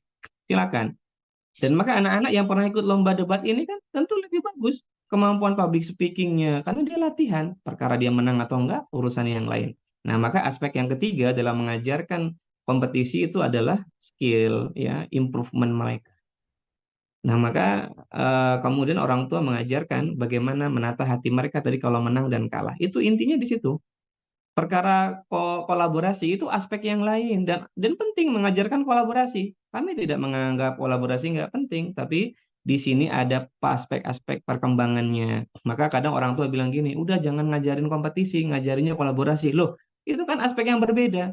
Kompetisi sendiri, kolaborasi sendiri. Dua-duanya harus disimulasi. Harus sama-sama bagusnya. Nah, maka kompetisi ini adalah aspek tumbuh kembang anak. Dan bukan tanpa alasan, silakan tumbuh kembang anak dipelajari tentang aspek bagaimana kognitif mereka. Itu bagian dari perkembangan kognitifnya. Kemudian dalam Islam juga Syekh Ahmad Nasir At-Tayyar ya dalam kitabnya Kaifatu Rabbi Abna'aka ya, maka anak-anak itu hubbut tanafus ya, suka berlomba. Nah, sehingga di sini orang tua menyediakan ruang yang baik, tempat yang baik ya. Perkara lingkungan ya yang kompetisinya nggak fair ya, perkara lingkungan yang kompetisinya kurang bagus dan sebagainya, ya ini adalah faktor eksternal yang tidak bisa kita kontrol. Maka bagaimana cara kita untuk menghadapi kondisi-kondisi tersebut? Cara kita untuk menghadapi kondisi yang kurang fair, misalnya kalaupun ada ya, maka ya anak-anaknya disiapkan hatinya. Dipersiapkan hatinya. Dan tentu saja kalau memang demikian ya tadi kita bisa mulai dari lomba-lomba yang ringan kita bisa create. Nah ini maksudnya. Jadi aspek itu perlu dipersiapkan. Maka orang tua yang mengajarkan kejujuran ya, berusaha dengan baik, berusaha dengan sportif ya, makanya ada istilah sportif ya dalam perlombaan itu ya. Ini maka bagian yang penting diajarkan kepada anak-anak. Sehingga dalam olahraga dia sportif main olahraganya ya. Ketika handsball dia ngaku handsball ya. Ya dia nggak berbohong, nggak berdusta ya. Nah maka ini penting. Termasuk ya nggak apa-apa dia berlomba sama adiknya, tapi setelah itu fun. Lalu pertanyaan kedua, boleh nggak ada juara 1, 2, 3? Boleh. nggak ada masalah juara 1, 2, 3. Ya, jadi nanti kalau yang juara terakhir dia jadi lemes dong. Jadi itu kan dalam bidang apa? Kalau misalnya dalam bidang matematika dapat juara terakhir, tidak apa-apa. Tapi mungkin dia lebih bagus juaranya ketika dalam bidang bahasa. Mungkin dia lebih bagus dalam bidang apa namanya art ya. Nah, jadi kita yang cari tahu orang tua di mana dia bisa bagus ya. Kak Yogi kalau dia nggak bagus semuanya gimana? Qadarullah ini ya. Karena memang betul kita harus belajar dari Gardner ya, di mana dia menyebutkan ada 8 aspek kecerdasan anak. Nah, tapi ayah bunda untuk mengeksplor itu ya di antara salah satu caranya kita coba ikutkan dia kegiatan belajar, habis itu kita coba kasih pressure. Nah, itu biar dia tahu kemampuan dan kualitasnya. Makanya guru itu ketika ingin menguji siswanya, di pressure dengan ujian. Benar-benar nggak belajarnya, paham nggak gitu ya. Ya ujian itu pressure dan stres. Secara psikologis orang itu kalau ujian stres. Ya, maka ayah bunda rahimani wa rahimakumullah. Ini bagian dari kompetisi. Nah, sehingga nggak apa-apa anak-anak itu belajar kompetisi ya dari mulai yang ringan dan sampai yang besar, yang berat nggak apa-apa. Yang penting di sini support kita gimana. Cara kita mendidik mereka gimana itu yang poin penting. Mengajarkan adab-adab dalam kompetisi. Yang salah itu kan orang tua yang jadi malah ambisius ya. Orang tua yang jadi mendidik adab yang nggak baik dalam kompetisi. Atau anak disalah-salahkan, orang tua yang kecewa. Ini kan kadang sering terjadi juga. Wajar anak-anak ketika awal itu kalah dia menangis, itu hal yang wajar. Kadang sebagian orang tua itu nggak tega. Kami sering menghadapi masalah ini, ya. Banyak kasus seperti ini, bukan hanya 1, 2 orang, hampir semua anak bahkan, apalagi anak-anak ini, ya, anak-anak yang cukup dekat sama orang tuanya. Biasa, dia kalah nangis, nggak apa-apa. Di situ perlu hadir orang tua. Suatu hari nanti ketika dia sudah dewasa, ya, dia ingin sesuatu dan dia gagal, ya, dia udah tangguh, dia udah kuat. Ya, tanpa orang tuanya pun nanti dia bisa. Ya, tapi kalau dia hari ini nangis gitu ya, ikut lomba kalah, terus udahlah jangan ikut lomba. Besok kalau besar gimana dia? Gagal dalam kompetisinya. Kepada siapa dia nanti mau minta penguatan ya? Nah, maka ini penting orang tua mengajarkan. Jadi jangan takut kalau anaknya kalah, jangan takut kalau anaknya dicurangin ya. Karena ketika besar juga banyak orang curang kepada anak kita. Ya biar dia lebih kuat, lebih tangguh. Maka di antara makna ujian-ujian kepada anak itu adalah sebagaimana dalam Al-Qur'an surat Al-Baqarah 155. Walanabluwannakum bisyai'in ya minal khaufi wal ju'i wa naqsi minal amwali wal anfusi wath thamarat wa basyiris sabirin.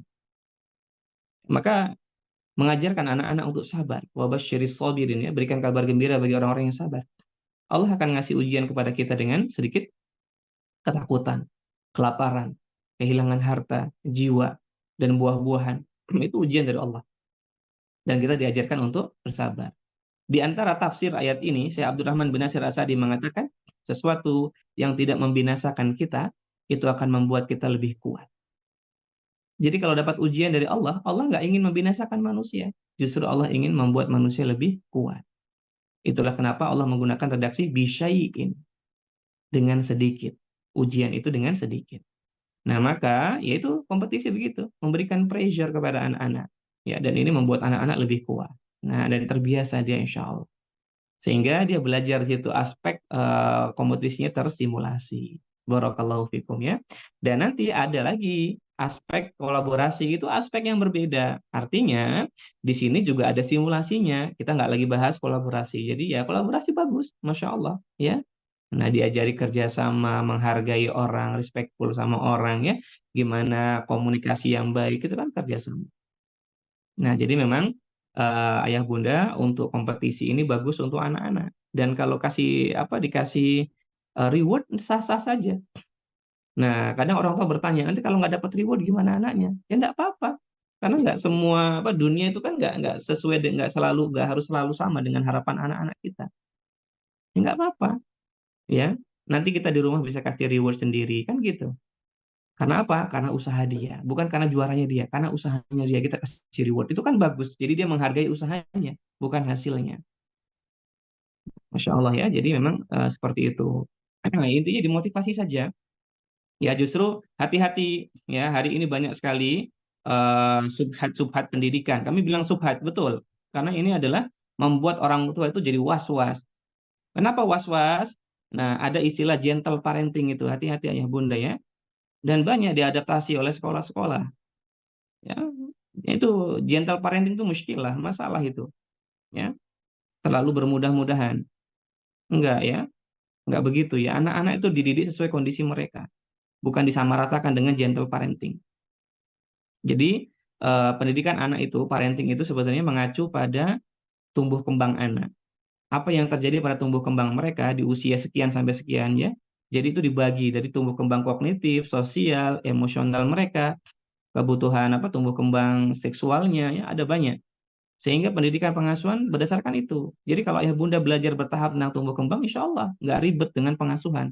Yang ribet itu kalau kita belajar pengasuhan itu banyak teori-teori, ya banyak teori-teori yang berkembang ya. Ini harus begini, harus begitu. Nggak ada model pendidikan dan pengasuhan yang universal buat semua orang. Enggak.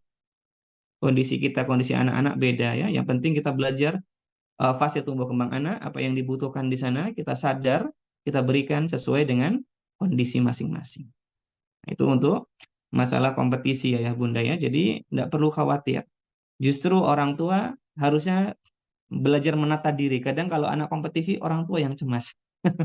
Orang tua yang khawatir ya. Ya nggak apa-apa ya. Dan kompetisi dimulai dari yang paling ringan ya.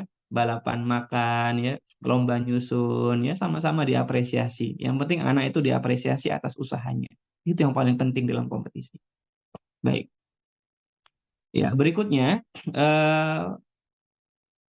apakah ini ya, Kakak admin? Ada lagi pertanyaan tadi ya? Atau itu aja tadi ya? Dari Bunda tadi ya? Bagaimana memenuhi rasa sayang dan cinta kepada anak yang dibarengi dengan disiplin. Nah, sehingga mereka menjadi pribadi yang mandiri dan tanggung jawab. Karena terkadang penuh sayang terkesan bertolak belakang dengan disiplin. Betul, Ibu ya. Nah, maka ketika kita mendidik anak-anak kita harus tahu ya bahwa tadi ada kebutuhan-kebutuhan. Nah, ini kebutuhan itu yang kadang lupa dipenuhi ya. Nah, sementara pendidikan disiplin ini bab pembahasannya ada di pembahasan pendidikan moral. Masya Allah ya. Pendidikan moral itu dimulai dari 2 tahun, sehingga disiplin itu dimulai dari anak usia 2 tahun. Dalam beberapa literatur yang kami pelajari bahwa disiplin itu ternyata menjadi faktor pembentuk anak-anak itu memiliki harga diri yang tinggi atau self-esteem yang tinggi. Nah, tadi kita bahas self-esteem ya. Nah, di self-esteem itu ada pendidikan self-esteem namanya disiplin. Jadi, self-esteem itu selain anak itu dihargai, pendidikan self-esteem atau harga diri anak itu dibentuk dari satu, kasih sayang orang tua. Yang kalau di hierarki kebutuhannya Maslow udah di kebutuhan sebelumnya ya. Kasih sayang, kemudian penghargaan ya dan disiplin. Maka bagi anak-anak yang kurang disiplin itu menunjukkan kemampuan adaptasi yang rendah. Sebaliknya, anak-anak yang disiplin ini menunjukkan kemampuan adaptasi yang lebih tinggi. Nah, jadi jangan menyepelekan pendidikan disiplin ayah bunda. Dan itu dimulai dari 2 tahun loh. Kenapa? Karena dari tahapan tumbuh kembang psikososial, nah ini tadi ya, 2-3 tahun itu atau 18 bulan sampai 3 tahun, anak-anak berada di fase autonomi. Di antara makna dari autonomi, syarahnya itu, anak-anak butuh sekali dukungan, butuh sekali stimulasi untuk membuat mereka merasa mampu dan merasa bisa. Nah, maka di usia ini sudah mulai tuh ayah bunda mengajari tentang disiplin waktu, kapan tidur siang, kapan tidur malam, ya. Disiplin kalau buang air kecil, buang air besar, makanya ada toilet training di usia 2-3 tahun, ya. Kemudian diajari apa lagi? Diajari untuk makan sendiri. Walaupun masih sering disuap nggak masalah, yang penting dia udah belajar tuh, ya. Kemudian belajar apa lagi? Mandi ya di tepat di waktu-waktu tertentu ya. Kalau sebelum tidur diajari bersih-bersih, gosok gigi, cuci kaki, ya ini Masya Allah. Nah itu bertahap ayah bunda disiplinnya sehingga anak-anak itu di tahapan ini tersimulasi dengan optimal. Mereka merasa percaya diri, mereka merasa mampu ya. Nah, dan di tahapan usia berikutnya 3-6 tahun anak-anak kita itu belajar nantinya. Belajar apa? Belajar untuk lebih memantapkan disiplinnya. Tapi hati-hati, ketika mendidik disiplin tidak dengan kekerasan yang berlebihan atau ancaman-ancaman yang berlebihan ya. Apalagi ancaman itu ancaman kosong. Semisal, awas loh kalau nggak mandi ya. Nanti digigit kucing, digigit tikus. Nah, ini kan orang tua dulu ya, jangan. Awas loh kalau nggak mandi sore, nanti bunda tinggal jalan-jalan ya. Nah, tapi dia nggak mandi tuh, tapi bundanya nggak ninggal jalan-jalan. Jangan. Kalau udah bilang tinggal jalan-jalan, ya tinggal jalan-jalan. Dia di rumah sama ayahnya, bundanya sama kakaknya mungkin jalan ke taman, kemana gitu. Di rumah dia. Nangis, nggak apa-apa nangis. Jangan alergi anak yang nangis dalam fase-fase pendidikan disiplin. Biarin aja. Fase tantrum itu normal, tantrum manipulatif itu 2 sampai dengan 3 tahun. Kalau pendidikannya tepat, itu hilang tantrumnya. Yang manipulatif ya.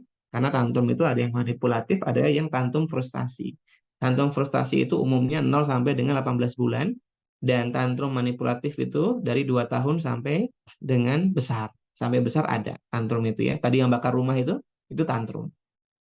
Tapi udah fase dewasa, nanti jadinya conduct disorder itu namanya. Nah, maka ayah bunda rahimani wa rahimakumullah, maka pendidikan disiplin itu wajib.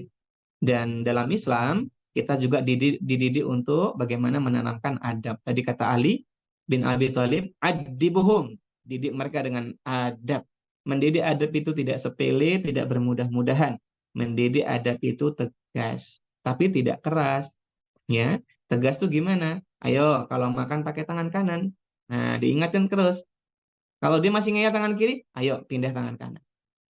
Jadi bukan bukan gini, namanya anak-anak sekali-kali nggak apa-apa lah tangan kiri. Nah ini berarti nggak bagus pendidikan adabnya. Sama orang tua nggak boleh pukul-pukul. Ini adab, menghormati orang tua, menjaga muruah orang tua.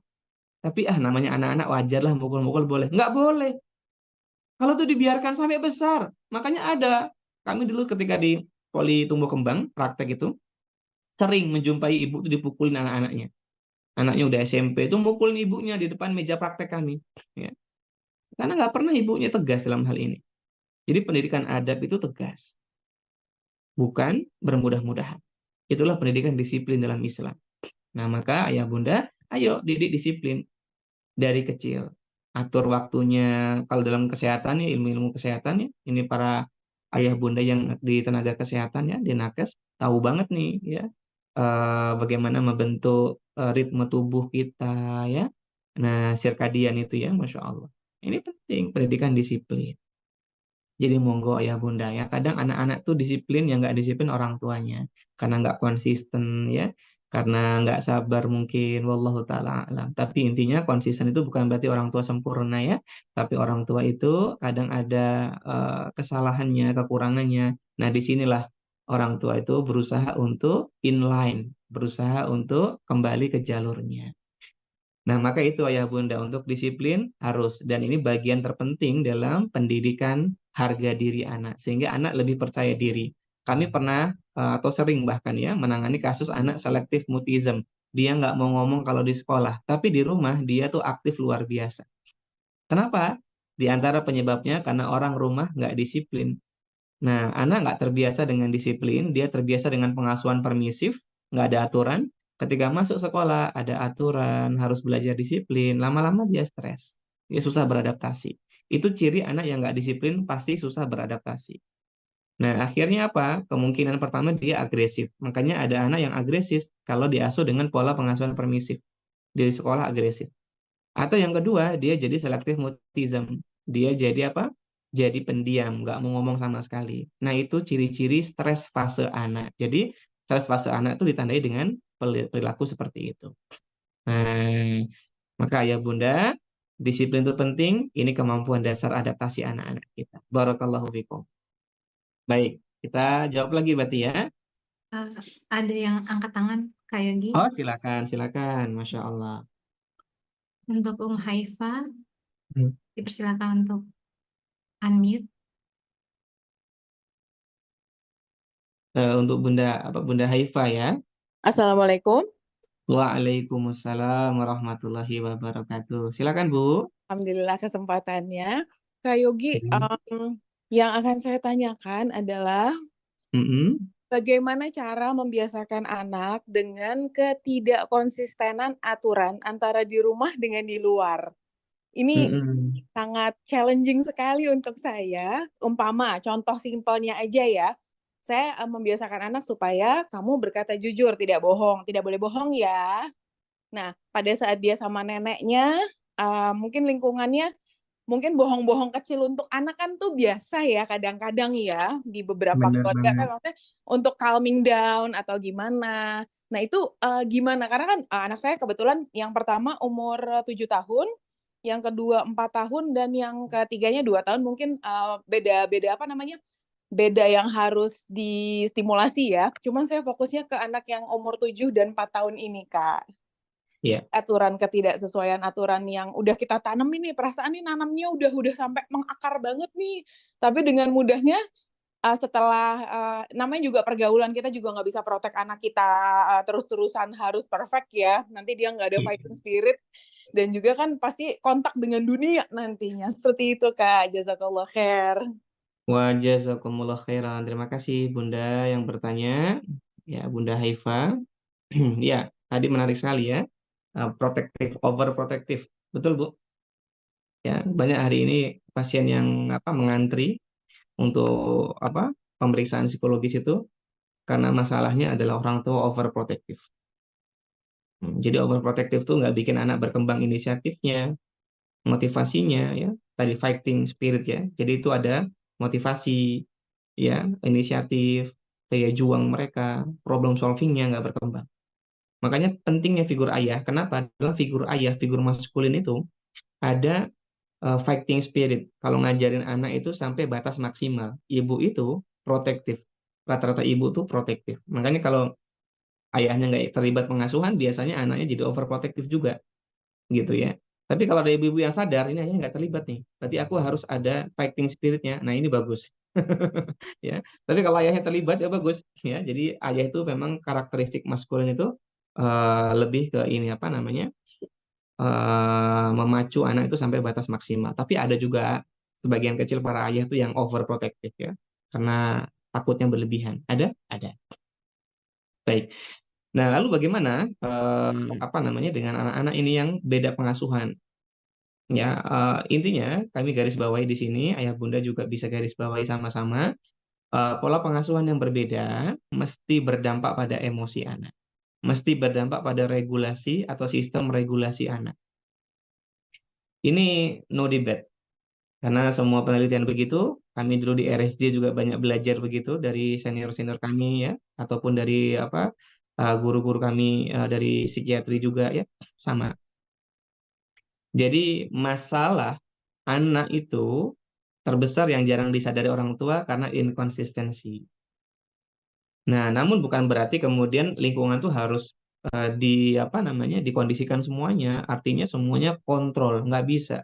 Karena banyak lingkungan yang nggak bisa kita kontrol. Contohnya sekolah. Kita mungkin bisa nyarikan sekolah yang bagus sesuai dengan manhaj kita, sesuai dengan kebutuhan kita. Tapi kita nggak bisa kontrol gurunya, teman-temannya di sana. Nah, maka bagaimana mengatasi ini? Mengatasinya sebenarnya ya Bunda, ya menyeimbangkan antara kasih sayang dan disiplin tadi itu harus dominan. Maksudnya sama-sama dominan. Nggak boleh berat kasih sayangnya aja, disiplinnya enggak. Atau disiplin aja, kasih sayangnya enggak.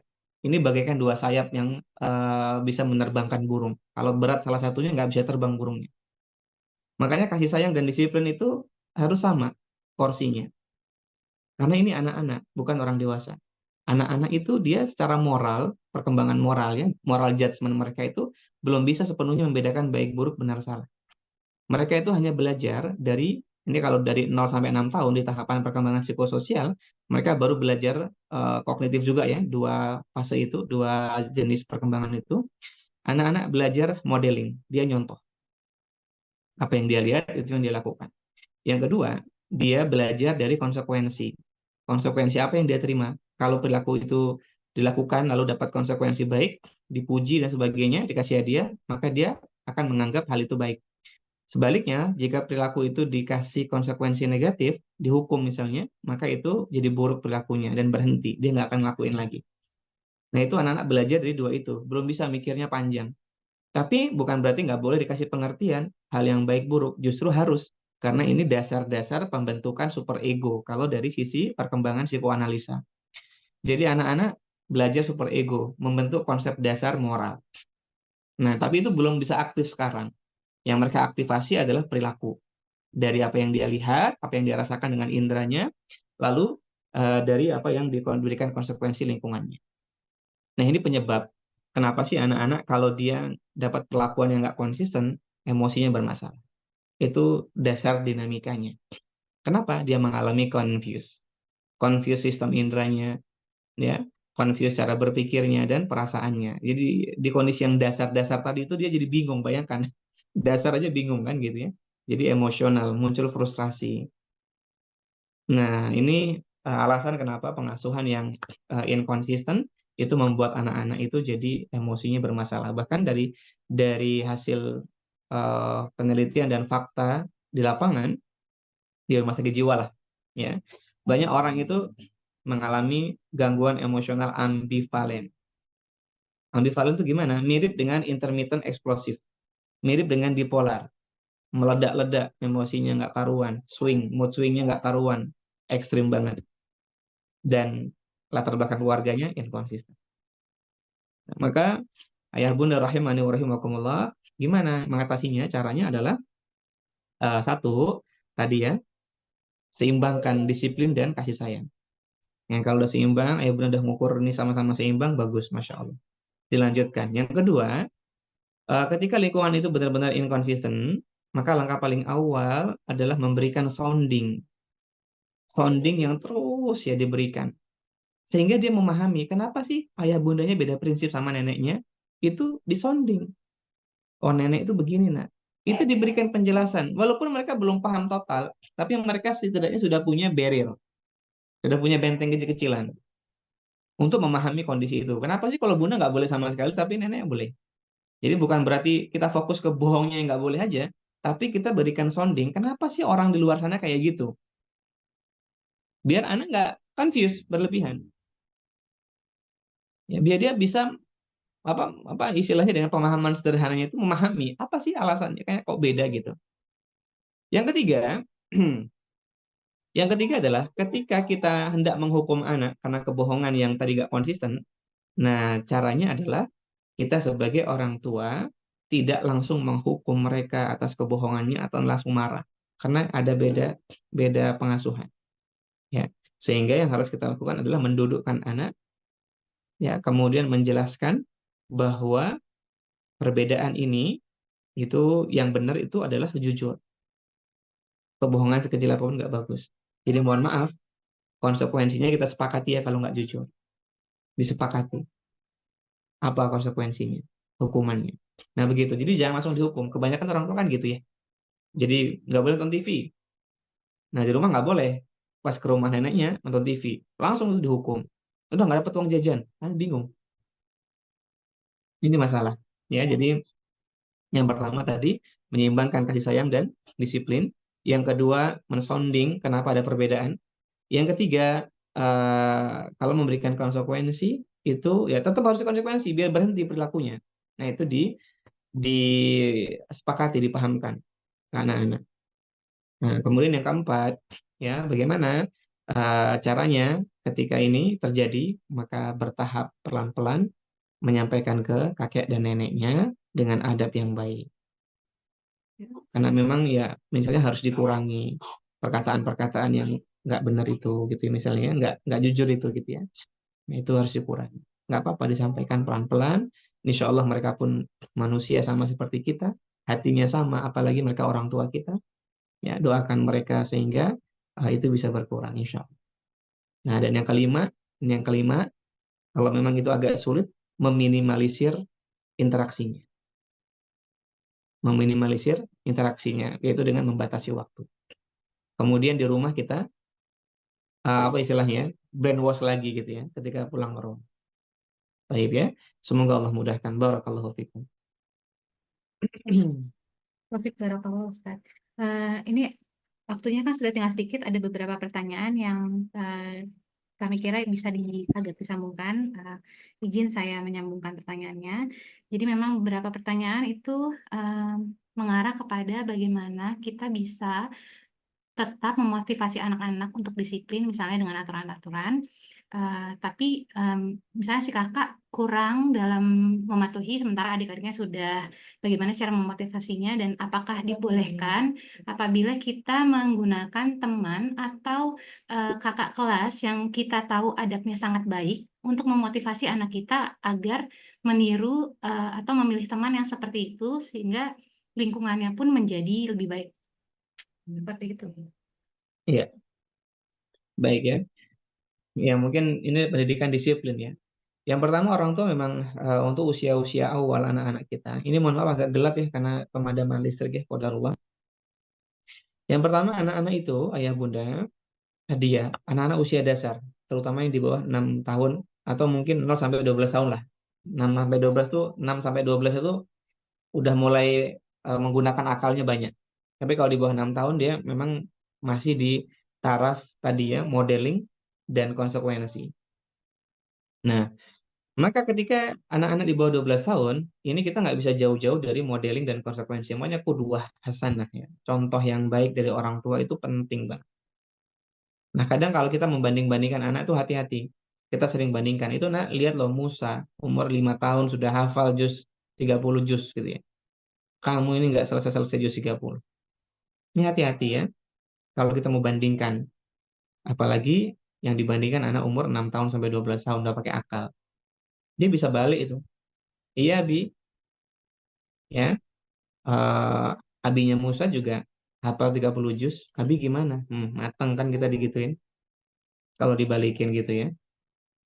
Nah, maka untuk anak-anak ketika di bawah 12 tahun ini, ayo kita berikan contoh qudwah hasanah ya. Kita berikan konsekuensi. Jadi pendidikan disiplin itu berkaitan konsekuensi. Kalau anak kita di atas 6 tahun, maka konsekuensi ini banyak yang positif. Maksudnya gimana? Banyakin rewardnya. Kak, nanti tergantung sama reward. Nah, ini lagi subhat lagi.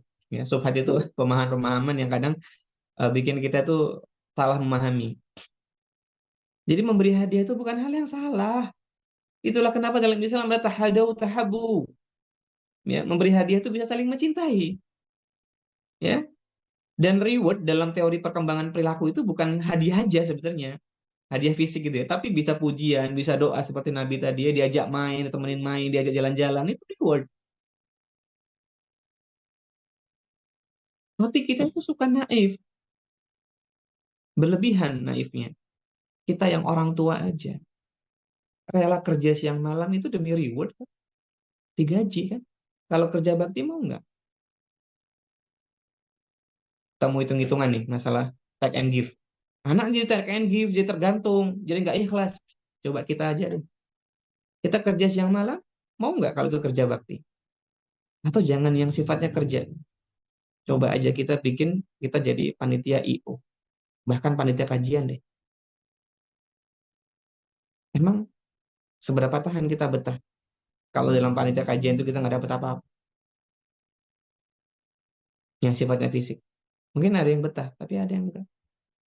Ini kalau bisa kita bikin sekali-kali berbayar nih gitu. Ini kalau bisa kita bikin nih daurah keluarga di mana nih? Biar kita sekalian liburan keluarga kita. Ada yang begitu? Ada.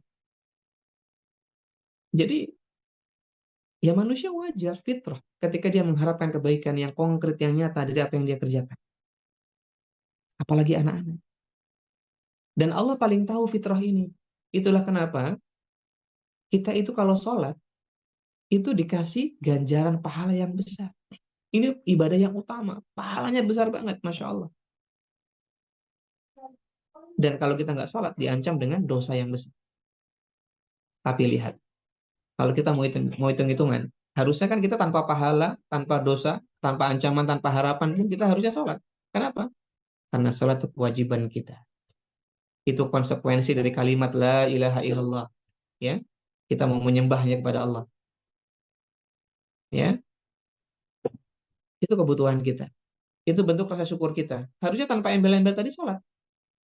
Tapi Allah paling tahu tentang diri kita. Allah kasih motivasi.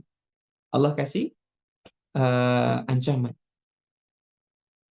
Itu pendidikan buat manusia dewasa. Kenapa? Karena sholat itu diperuntukkan untuk mukallaf, orang yang sudah dikenai beban syariat, yaitu orang yang sudah balik, sudah sampai kepada cara berpikir yang baik. Apalagi anak. Maka memberi hadiah pada anak-anak bukan perkara yang buruk, bukan perkara yang jelek. Yang salah itu kadang kita memberi hadiah tapi nggak pernah menjelaskan. Itu yang salah. Jadi kalau kita memotivasi anak yang rajin sholatnya, rajin berbuat baik, rajin disiplinnya ya, itu baik sekali. Dan itu membuat hal yang konkret, dia merasa bermanfaat. Disiplin itu mendatangkan manfaat ya ternyata. Dan di sini ada aspek yang kita nggak sadari, yaitu pembentukan perilaku. Yaitu pembiasaan tadi. Karena dibiasakan dengan perilaku baik. Dan masalah pemahaman, nah ini kalau memberi hadiah, kasih pemahaman. Nah, kalau kamu rajin sholatnya dalam satu waktu, Bunda kasih 2.000 ya nak ya, atau 1.000. Dan 5 waktu kamu dapat 5.000. Itu anak-anak 6-12 tahun ideal pakai motivasi itu boleh. Karena di sini udah bisa berpikir abstrak yang lumayan lah gitu ya. Dia bisa berkembang itu berpikir abstraknya. Jadi bisa berpikir, wah kalau sehari 5 waktu aku dapat 5.000. Bunda boleh nggak aku tambah sholat duhanya dan sholat qobliyahnya qobliyah ba'diyahnya aku kerjakan. Sehingga dapat bonus 3.000 boleh nggak? Nah itu anak-anak biasanya begitu. Nah jadi ayah bunda rahimani wa rahimakumullah, anak-anak di umur 6-12 tahun udah bisa berpikir ke depan. Makanya di sini para ahli perkembangan, termasuk Kohlberg, bilang boleh kasih hadiah. Dan itu yang dilakukan oleh para ulama terdahulu, memberikan hadiah kacang-kacangan, ya, kurma kepada anak-anak yang rajin sholat atau rajin ngaji belajar. Boleh. Ya, termasuk disiplin, kasih konsekuensi. Nah tadi jadi langkahnya untuk membentuk disiplin itu ya konsekuensi dulu. Ya. Nah, karena itu poin penting dari disiplin. Apa konsekuensinya? Kemudian yang berikutnya, boleh nggak memberikan motivasi dari orang lain? Boleh banget. Karena anak-anak tuh perlu banyak pandangan. Dan biasanya kalau orang lain yang bilang, apalagi orang itu disegani, dihormati sama dia, itu akan lebih berimpact atau berdampak pada fokus. Dan kalau berdampak pada fokus, ini berdampak pada kesadaran dan memorinya. Makanya kadang, mohon maaf nih, kami dulu beberapa kali diundang untuk ke pondok pesantren. Kami bukan ustadz. Saya itu talib ya. Anak itu masih talib, masih belajar. Pelajar gitu ya bunda. Nah ketika kami ke pondok itu, ya banyak ustadz yang lebih pintar, lebih bagus ilmunya. Ya, Masya Allah ilmu agamanya lebih baik. Tapi kadang anak-anak itu jenuh. Sehingga anak-anak itu butuh orang lain, figur lain. Nah sehingga kalau figur lain itu bilang, itu fokusnya meningkat. Dan ini meningkatkan memori mereka, ya, pemahaman mereka. Insya Allah. Nah, jadi boleh banget kalau ada orang lain yang bisa memberikan nasihat kepada mereka. Barakallahu fikum.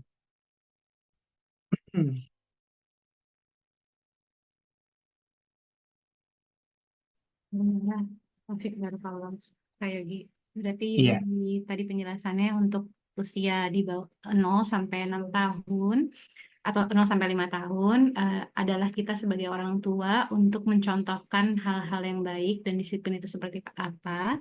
Umur 6 sampai 12 itu sudah mulai bisa dikasih seperti reward iya. agar menaikkan semangat mereka untuk beribadah atau berbuat atau beradab baik.